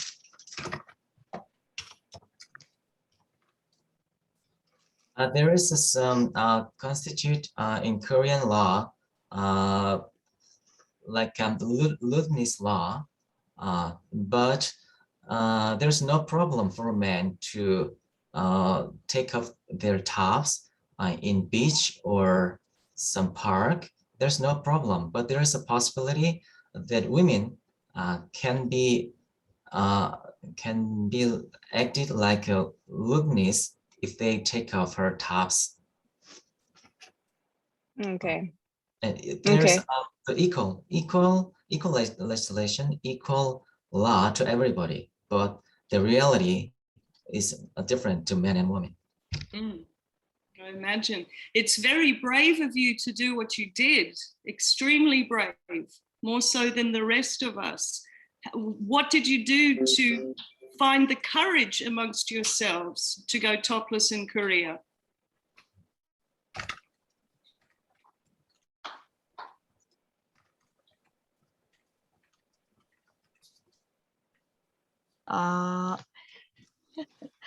일단 영상에서 언급했듯이 저희는 이제 월경 페스티벌이라는 여성들이 많이 모이는 좀 안전한 공간에서 먼저 이제 상의 탈의 시위를 진행을 했고요. 그것에 이제 한번 까고 나니까 사람들이 다 두려움이 없어져가지고 페이스북에서 이제 사진을 삭제했을 때 그래 완전 화가 난 거죠. 그래서 화가 나서 이제 가서 우리는 이제 두려움이 없다, 보여주자, 이런 식으로 약간 분노를 계기로 그 당시에 용기 있는 행동을 할 수 있었던 것 같습니다. Actually, at first time, we had parade in Women's Menstruation Day, not topless, and then we get courage, and this is not a very strange thing. So we made a decision to get in the topless parade, and we did. And when Facebook got rid of our picture, we got so angry, and we wanted to show our angry to the public and Facebook. So we did it. Thank you so much. Thank you. You are very brave, very courageous, and very strong. And this is what we need for women to come out more with this strength and this drive to make a change, to create a change, because we are not subhuman, we are equal human, and we need equal rights. So thank you so much for your participation. Thank you. Oh, it's an amazing story. I can't believe. I mean, it's one thing for us here in the to make a stance for topless rights, but in Korea, I can only imagine what you went through and how brave I believe you all are, and that Facebook actually took your side. You won the battle with Facebook, and that's an amazing achievement. We're still here in Australia. A later guest will talk about his battle with Facebook, and we're still battling it, and you've done it in Korea, which is an enormous accomplishment. Which shows that everything is possible. We just have to, like a dog on a bone, we cannot let it go. We have to keep riding that bone. So I just one more time, what was it that Facebook said in the end that allowed you to show topless photos? 페이스북이 사진을 이제 다시 복구해주면서 한 말을 물어보는 거죠. 당시에 사과한다고 했습니다. 사과드립니다. 저희가 사진을 잘못 삭제했고, 그래서 사진을 다시 복구해 드리겠다. 이것은 음란물이 아니다. 그러니까 죄송하고 다음부터 이런 일이 없도록 하겠다라는 사과문을 이제 받았습니다. 이제 온라인상으로. The Facebook sent the apologize paper that we get rid of the wrong picture. It was not a lewdness picture, so we sent you apologize. We are sorry, and she said. Wow. So not only did Facebook agree to uncensor you, they actually apologized. That's an enormous achievement you can be very, very, very proud of. And we thank you from around the world for doing that and standing up for women's rights everywhere. You're quite the activist. Thank you so much. Thank you. Thank you. Florence, this lineup of guests, I'm just floored. We've had, authors, we've had celebrities, we've had incredible activists from around the planet. And now our next guest is a scientist. We have a Dr. Natalie Moraeas. I hope I'm not butchering your last name, Natalia. She has a PhD in physics at the young age of well, I won't reveal her age, but she's still in her 20s, and she's achieved a PhD in the field of physics. She's an active Gotopless activist as well, and her studies have allowed her to travel the world. She's originally born in Portugal, but through her extensive research and educational background that she has studied and traveled the world, living in cultures such as Australia, such as Japan. And as a result, she's got a very good understanding of culture. And for somebody to come from a science background, which we tend to think is a little bit cloistered, and a group of people that keep to themselves, to then get out there and be active as a Gotopless activist. We've invited her to the panel today because she's got a great understanding of global culture, and being such a young woman as well, she's got a great understanding of the clash between sort of the millennial generation and the scientific group of people that we have in. And so without further ado, please let me welcome to the forum Dr. Natalie Moraeas.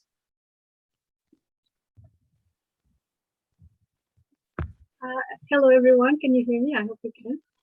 Perfect, we can. Can you hear us? We're good? Yes, very well. Is it okay if I share some file presentation that I made? Go ahead.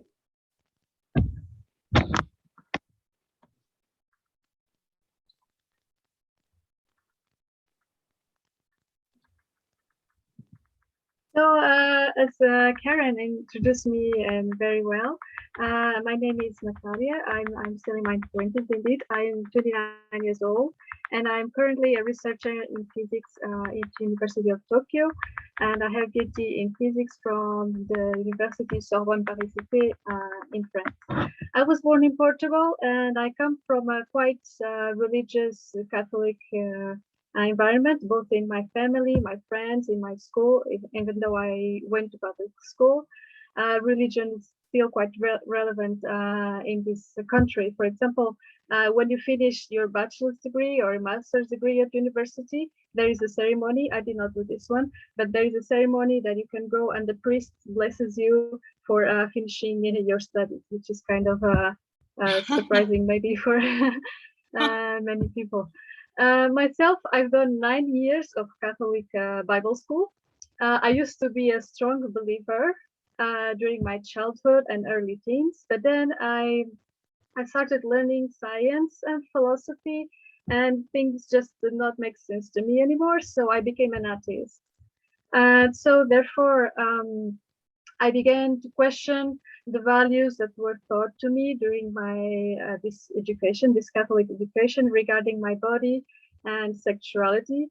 And still, after so many years of repression and 9 years of this education, I believe me, it took me another 9 years to undo the damage that this education had done to me.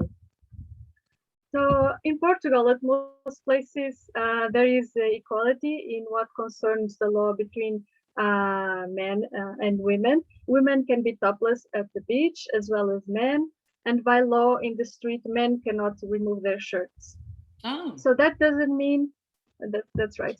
That doesn't mean that this will be translated into people's habits. For example, some men outside may remove their shirts and the police may overlook this. And at the beach, sometimes I could see topless women, but it's not very common.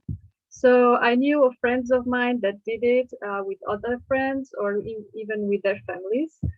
My family is quite conservative, so there is no way I could have done it with them. So I've never done topless in Portugal, even though it is possible by law.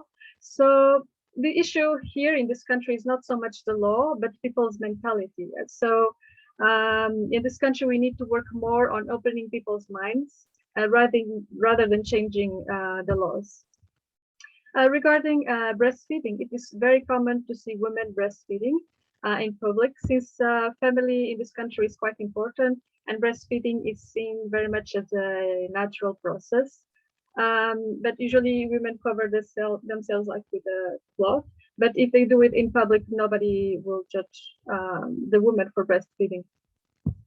And so after living in Portugal, I moved to France. And since I moved to France, only since then I started to open my mind concerning my body and the way I decided to show it. I've done topless for the first time in France, and I've gone also to naturist beaches, which was great. And it was very liberating to be one with my mind and my body and with nature, which is only natural, I think. And I've done several Gotopless campaigns, and I've took pictures, topless pictures all over Paris for these campaigns, which was very, very fun to do.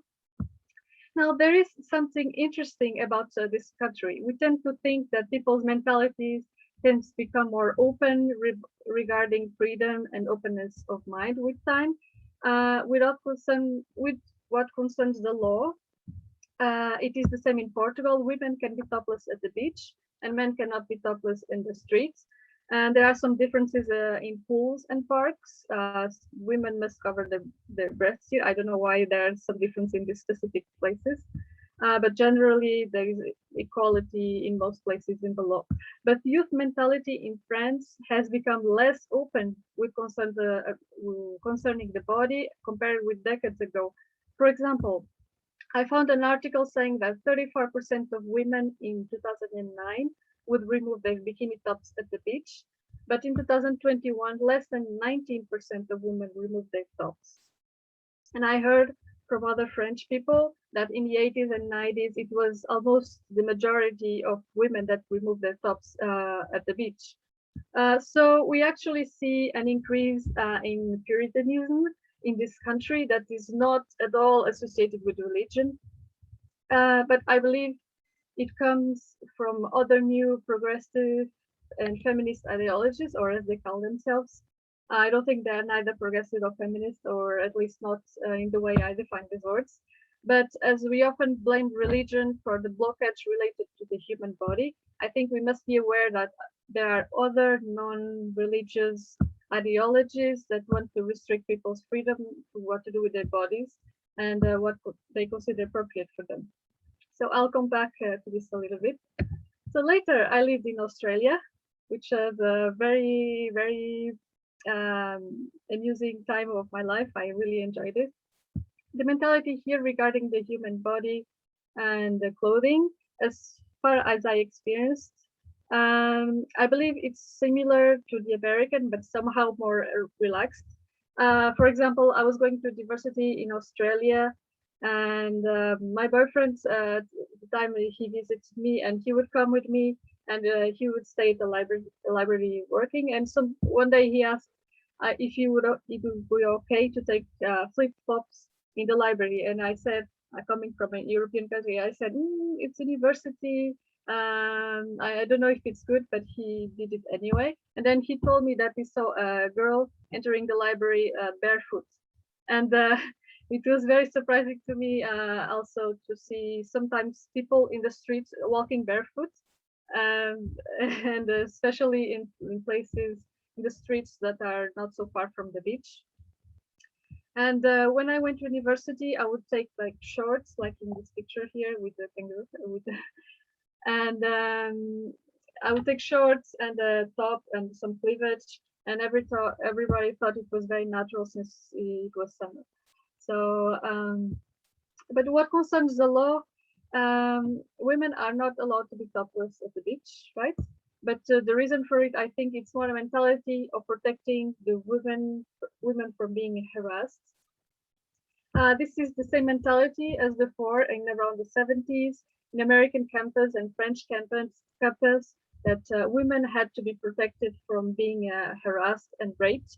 There was a curfew for women at 11 p.m. in France, in the French campuses, and there is no curfew for men. And the reason for it is there was a need to protect women from being raped.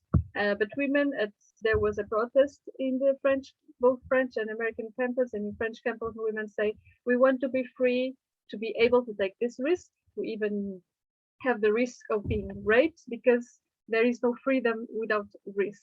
Women fought so hard at the time to have this freedom, and now we seem to be working in the reverse, as even women themselves in these new ideologies that I mentioned earlier are demanding protection and becoming extremely risk averse.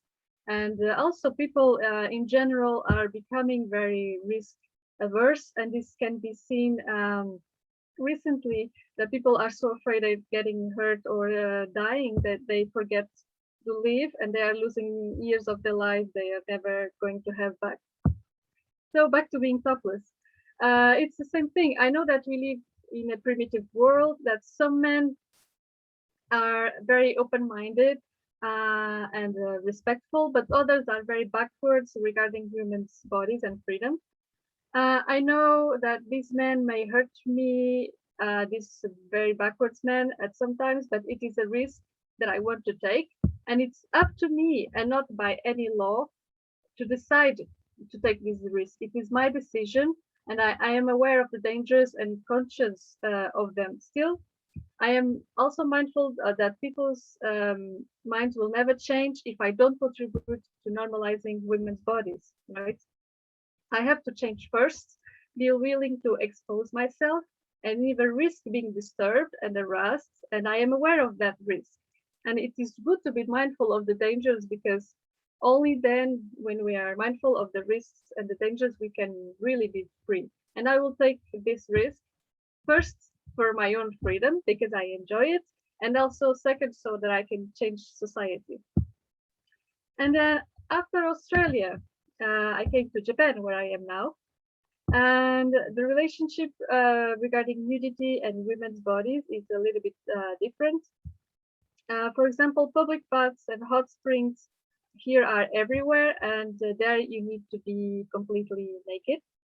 But they are usually separated by gender, except there are a few exceptions on natural hot springs that are mixed gender, but nowadays they are rare. But before, it used to be the rule that the public baths were mixed gender, and there wasn't any problem with that. But it seems that when Westerners came to Japan, they said, no, women for one side, men for the other side, and separate them, and force them to separate in public baths by gender. But in ordinary life, in city life and work, women's bodies are very much covered usually. The clothes are usually kind of loose, and they hide their bodies pretty well. And even the chest is usually covered up to the neck, even in summer. So, and traditionally the kimono, as you can see in this picture, it was done to cover women's bodies. Like there is this big bow to hide the waist, and the top is very much covered up to the neck. So I think this is part of Japanese culture. So I don't cover a lot my body. I use very form-fitting clothes, and even I take some cleavage at work. But when I go to work, I seem to be the only one doing that, which is it was strange for me coming from Western culture. And so everybody hides their bodies quite well. This is what I see every day. I don't really know why this happens, considering that there is this hot spring culture where people were completely naked, and either in the past they were mixed gender. But then when they come outside, they cover themselves. And as far as I know, breastfeeding in public is not seen well at all. So women might do it at home, but when they come outside, they usually give the bottle. It's and I've never seen anyone breastfeeding in public. And this is what the information that I obtained by asking just other Japanese people how do they feel about breastfeeding. So it's been very fascinating to me to live in different countries with entirely different cultures, and regarding the bodies and women's bodies in particular.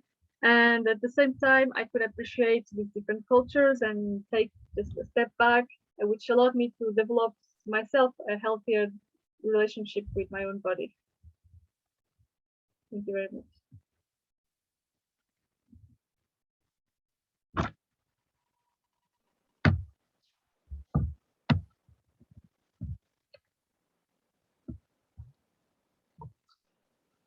Anyone has some questions they'd like to ask? Karen, your microphone is muted. It's Natalia. Thank you. There we go. I got myself unmuted. Natalia, that was a wonderful tour around the world for different types of how different cultures view toplessness. And my comment. Karen, we need to move on because there are some people from like Nadia from the East Coast. She needs to move. So thank you so much for your testimony. So our next guest, and I don't know if you all see that still, but we still have a screen share right now at the moment. So yes. And our next guest is actually already here because she's like a superwoman. She's doing everything with technique and everything. Her name is Lair. She's originally from Japan. And she is currently living in, she's been living in Las Vegas in America for many, many years. And she has been a passionate Gotopless activist ever since the first event started in 2008. And she's here to share with us her cultural perspective and her experience of being a topless activist. Lair, the floor is yours. Thank you. Thank you, Florence. Thank you, Natalia, for sharing your experience as a foreigner living in Japan. Now I'm going to share my story. I'm half Japanese, half American, born and raised in Japan. So my mentality is more so, Japanese culture. And I would like to share what Natalia was talking about this Japanese culture, hot spring bath. Just to share quick. There, before the Western people came, that was most likely like the hot spring bath. That's not a hot spring bath, but men and women, all the gender was sharing naked and no problem, But when the Western people came, they find very disgusting. So they ask, government at that time, they decide maybe, yeah, we're going to do this business with many foreigners at that time, you know.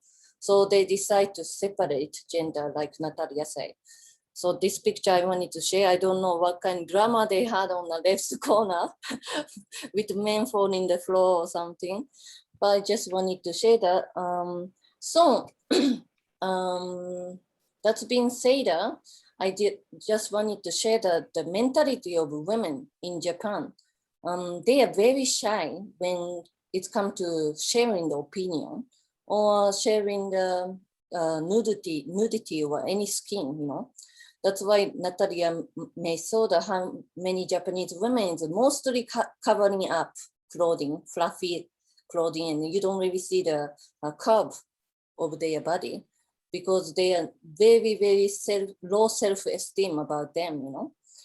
So when I got to this invitation of Gotopless Day, I was super shy, and I felt like I'm not ready, you know. Because I was not really looking at my nudity that time before. But when I heard this Gotopless movement, and I said, that's true, this is very important. Even though my sister at the time, she said, why Gotopless cause out of all the other good causes you can choose? And, you know, let me think, yeah, that might be true or something, but when I rethink, no. If we don't have equality for women, we don't have, we cannot create peace for all humanity. So, but I was super shy. I don't know, I can be topless in front of public. And I was very scared. So what I did from this day to decide to join this movement, until the first event day, I decided to practice my own being topless in the house to begin with. So I started cooking topless. I started reading book topless. I started cleaning topless, you know, just to try to develop my mentality ready for it. So after a few days when I practicing, I start feel, wow, start enjoying being topless because, you know, you feel nothing cover on your clothing and you feel more breathable, and I start liking it, you know.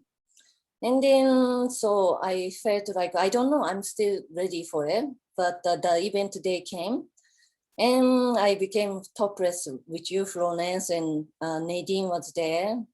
And then, yeah, I was shaking it because it's a first time of experience, but it was wonderful. You feel, well, it was with a group of people, but you feel you are the change you are making with people.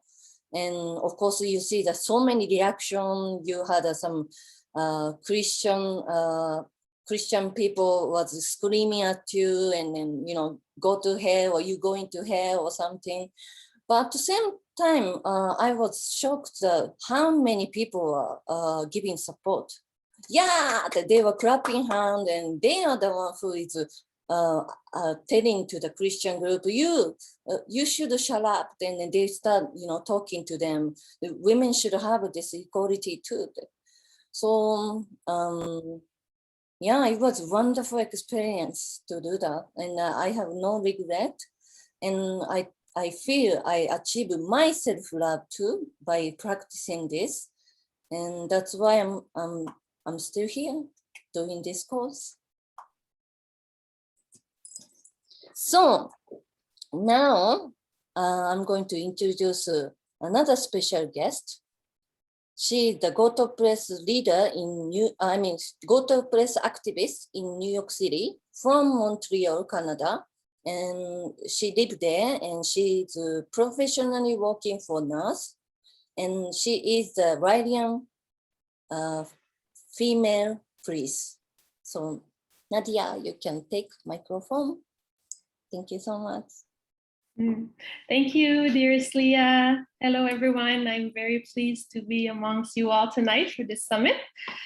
So yes, so many reasons I could talk about tonight why I'm a Go Topless activist, but I will put my hat of being a female priest.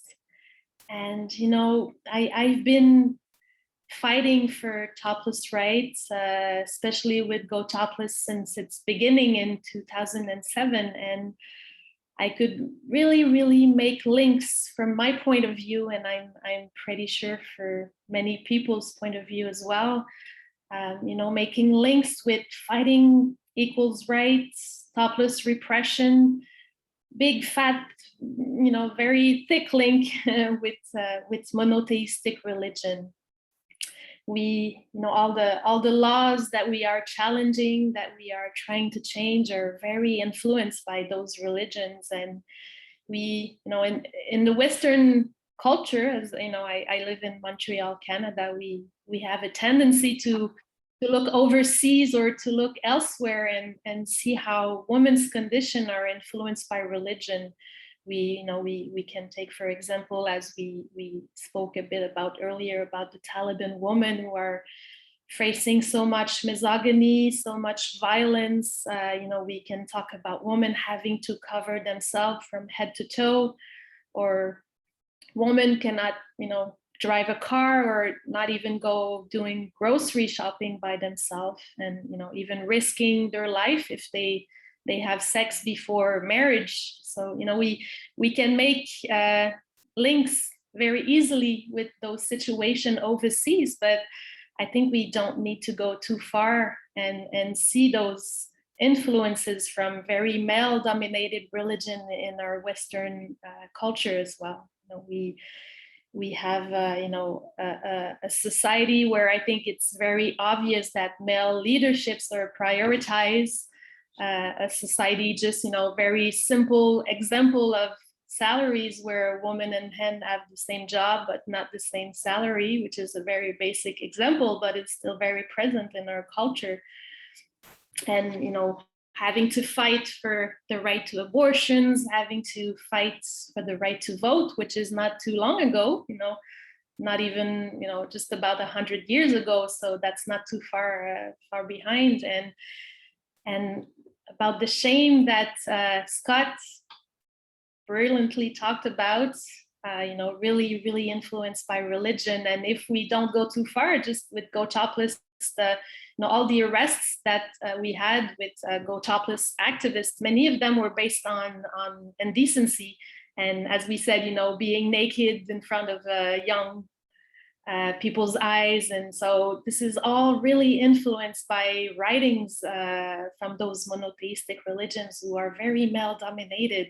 So it's still very present in our Western society. We don't need to go overseas, which is obviously terrible conditions that we are still have to fight for, you know, to change those conditions. But, you know, the purpose of making links with examples that I could go on and on to give examples to show links between repression and religion, but my purpose here is obviously not to be judgmental, but to, you know, just asking myself as well to reflect on our beliefs and maybe try to erase as much as we can all the traces in our beliefs, in our education, where, you know, traces where there's so much male domination. And I've done this exercise, of course, as a female priest. I chose my religion, the Raelian religion, which for me empowers women, you know, and a religion that believe that we were all created equal, and that, you know, gives me the power to fight for equal rights, and a religion in which I can be a priest, because I don't think there's many religion in the world where we can have female priests. So just to reflect on our beliefs and to make sure that our behaviors are in tune with our beliefs. And I think if, you know, like the great Michael Jackson said one day, take a look in the mirror and make a change. I think if we all individually make changes in our lives, and, you know, that those small changes can bring cultural changes, that we're all influenced by religion, and by making small cultural changes, I think we can really reach this love revolution where everybody is equal. So, no, that's my 10 cents tonight in this beautiful summit. Hopefully we don't have to do this summit next year because it's going to be normal for all women to be topless. I know it's a dream, but it's a dream I really fight for. So again, thank you so much for having me tonight. So enriching to hear all of you, and hopefully we connect again soon. Wow, wonderful. Thank you so much, Nadia. That was Thank you, Nadia. Yes, excellent. I don't know, we've quickly asked the tech team whether we have our guest Chelsea standing by. No, I don't see her. Okay, so for everybody, we did have a fantastic comedian. We were so excited to host her. In the interest of time, perhaps things work out for a reason. We did have lined up Chelsea Chavez. She's a boob artist and a comedian, and she is known internationally for her acclaimed breast and vagina paintings. And she's taken that format and turned it into a comedy show. She's extremely well known in the US as an obnoxious sketch comedian, puppeteer, multilingual music artist who enjoys sharing her hot, girly body with the masses as the Disney princess of strippers. She lives in New Orleans with her Piggy, and unfortunately, maybe a little word of thought, a little quick prayer could go out to the people of New Orleans who are suffering right now from a hurricane that's devastating them once again. Of course, Katrina blew through there many years ago, and once again, the same thing is happening in that part of the world, hence why Chelsea can't be with us here today, which is a very sad loss, because she's hilarious and she would have had a lot to say on the subject of boobs. So before we move on to our next guest, Florence, quickly, what in Australia here we call boobs fun bags. What do you call them? Des Robert, Néné, Nichon. You know, it's amazing that there's hundreds of different words that boobs have around the world. Paps, ivory balls, Cupid's kettle drums, cat heads, the baby's public house, field artillery, Toularoos, big brown eyes, cats and kitties, lumps of temptations, the upper deck, dinner buckets. Who knew that boobs were so popular? This could become the next 100 commandments, all about the different names of boobs. But let's move on to the next guest. Our next guest is certainly somebody who's very familiar with boobs. He's not only experienced boobs in the way that most men do with their girl, he actually decided to go out and grow a pair himself to the point of lactation. So without further ado, let me bring my brother from Sydney, Australia, my brother from another mother, the one and only Layla Madison. Thank you, Karen. Layla, let's have, before I wanted to leave your bio up to you to introduce yourself, because you speak so well and so freely and your story is fascinating. So I understand that you chose a journey into transgender in that you decided to explore what it would be like to be a woman after living many decades as a man. Can you tell me why you chose to undertake that exploration? As a man, can you tell me why you chose to undertake that exploration? I grew up in a very... Oh, am I unmuted? Can you hear me? Yes. Yeah, so I grew up in a very masculine country town in southern Australia, in Victoria, and I was the firstborn son, and my life was beautiful. And then I've got two younger sisters, 3 years apart, and my father's very homophobic, very masculine. Is it not okay for me to play with my sisters, like play with dolls and everything like that? When I wanted to play with my sisters and play with their dolls, my father handed me an air rifle and said, go and shoot birds, go and kill birds. I'll give you money for every bird that you kill. And I was like, this is great. So I there's only certain birds I was allowed to kill. I wasn't allowed to kill native birds, but I think by the age of 6, I didn't want to be a boy. I thought being a boy is boring. Girls get to wear pretty clothes and they have so many more choices in fabrics and everything. And I used to dress up in my sister's clothes. I'd always be running around the house in mum's shoes. And but at the same time, I was living in a small country town where that was very frowned upon. I think your audio is breaking up. Audio is breaking up. I don't know. I think my internet connection might not be that good. That's much better. That's better? Way better. Yeah, so I saw a documentary on 60 Minutes about a Bond girl who was born a man and transitioned into a female. And I went, wow, that's what I am. There's a word for what I am. I'm transgender. And I was like, oh, but I could never do that. I could never transition from a masculine. So the first photo is me at 27 years old. It was a very interesting time in my life. I just left working as a coal miner in North Queensland, hanging around with outlaw motorcycle members. And I just moved to the Gold Coast. And yeah, it was not long. I was very depressed. I was very, very depressed and thinking about taking my life. And I just started a course of Prozac, I think the doctor put me on. And yeah, I got was the messages. Just I found the Raelian message. I read it within 2 days and started my journey in the Raelian movement, and it gave me the freedom to be me. And I went on female hormones. I went to a doctor in my local town.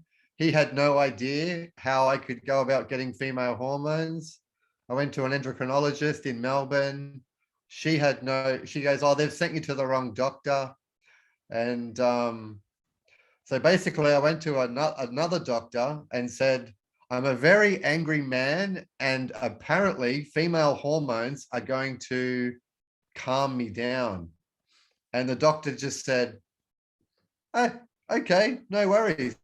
Here's some pills, take these. And I was taking like one estrogen tablet every day, and through other transgender people, I found that you can get estrogen injections. So I started having estrogen injections. Sometimes 2 or 3 a week. And then my other friends were like, that's really dangerous. It's just like, I just want boobs now. And I just want to be a girl now.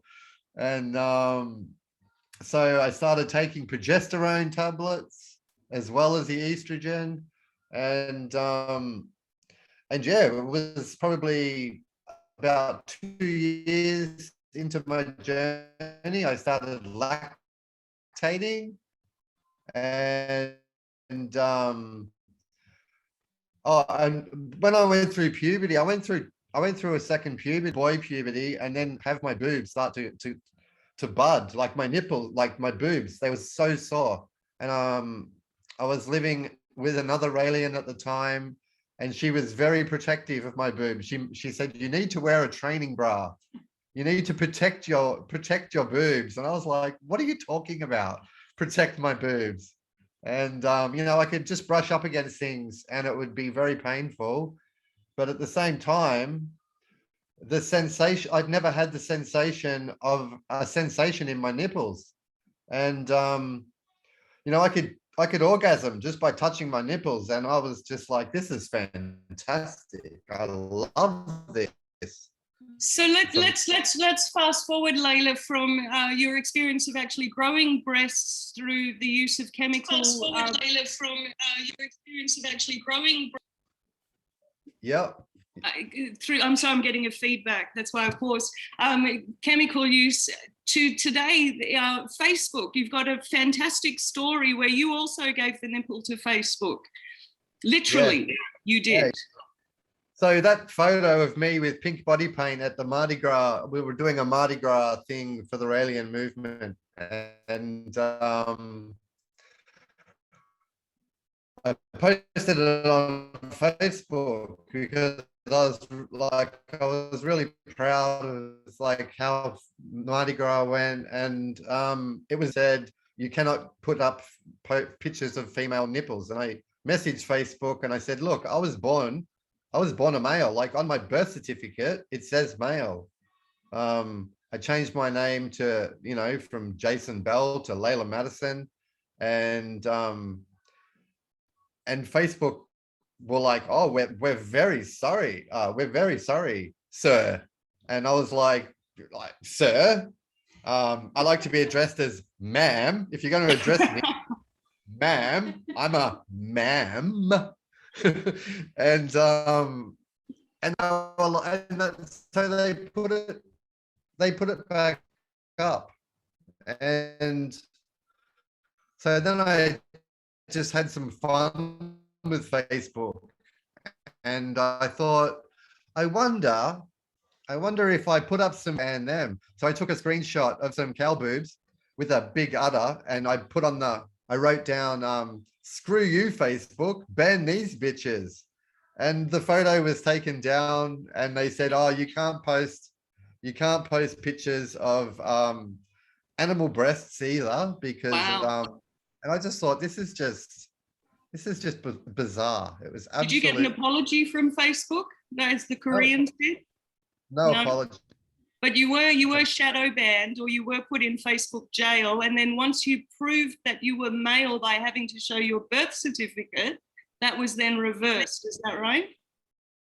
That you were male by having to show your birth certificate. I got a sorry, sir.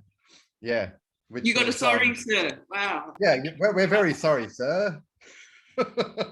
Goodness me.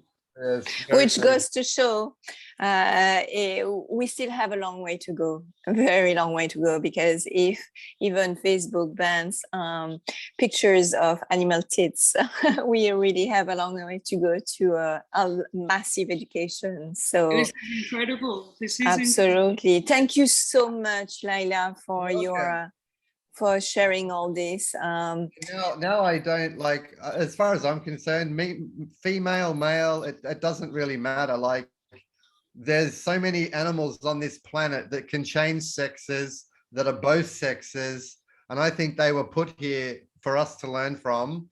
I don't want to be remembered for being male or female or transgender or a cock in a frock. I want to be remembered as a being of kindness and love, and yet you're bringing a great point to show the picture and to see, look, I'm born as a man, but I have boobs, and yet you allow me to leave a picture. So thank you so much for your share. And before Karen and I conclude this event, we would like to bring back the president of Gotopless here, so that she can share her pearls of wisdom, her last pearls of wisdom, or should I say the nipple of wisdom, for this end of the. Nadine, the floor is yours. Yeah.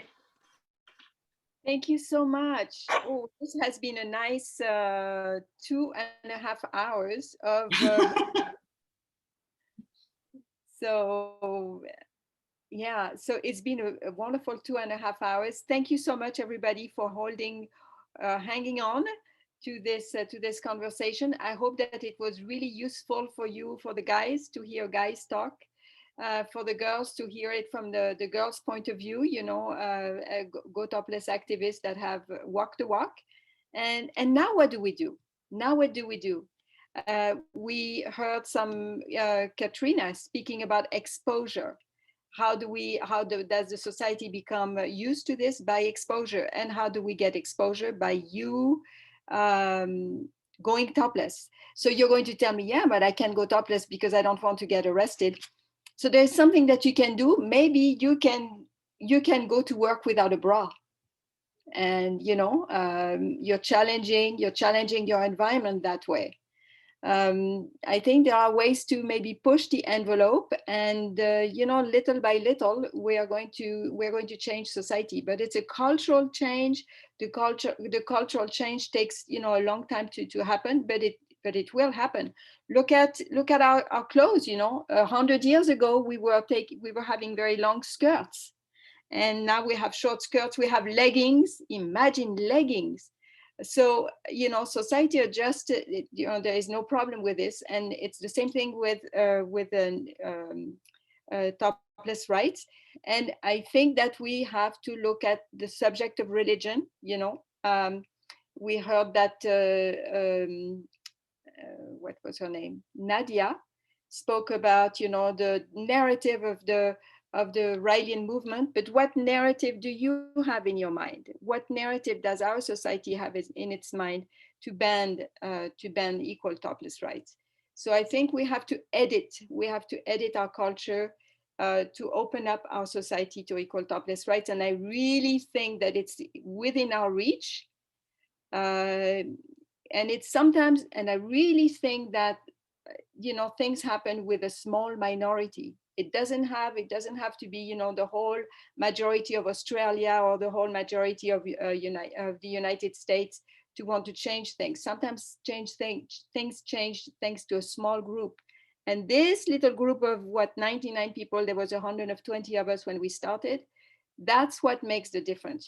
These, spiky individual, like the right to go, right to vote. It wasn't, a large majority of the people in the United States. No, it was a small minority of, very feisty women that got it changed for everybody. So be the change you want to see in the world. Be go topless activists. And guys, we really count on you. You make a big difference when you support women, when you hush the other guys and say, hey, you guys, why don't you respect this girl, stand up for them, like this woman that wanted to run the marathon when there was no women running the marathon back then. Remember, I don't know if you saw that picture of this guy, holding on to her, and she was able to finish the marathon. There were guys that supported her. So you can do that for topless rights, Don't just, I know you come on the Go Topless website to see boobs. It's fine. It's a good idea to see boobs. We know we attract you. We know that when we wear a short skirt, it's attractive to you.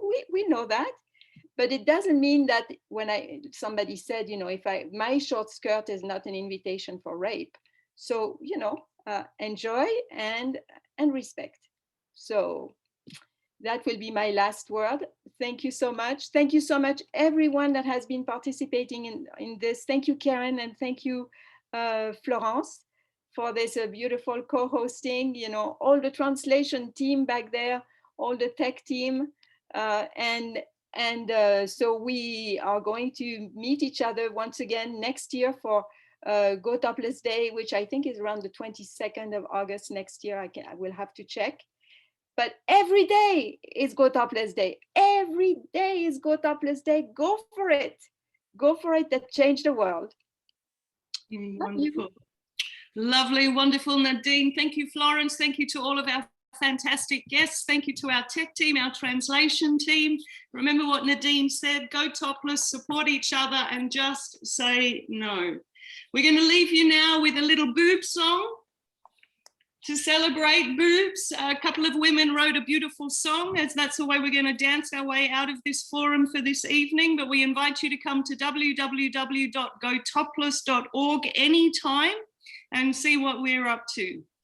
Wonderful. Thank you all for being here. Thank you, everyone.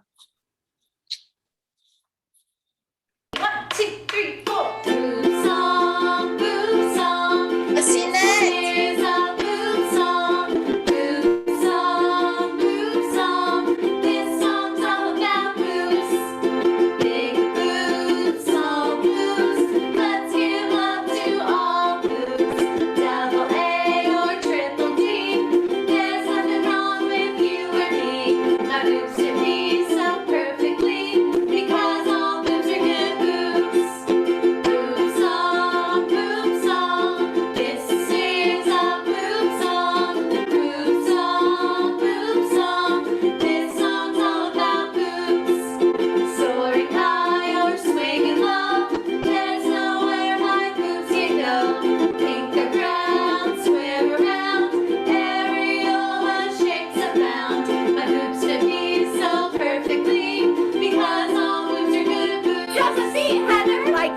ladies, each boob's a different size. I'm built to please the taste of different girls and guys. Left side is large, right is medium. There's something for everyone in this threesome.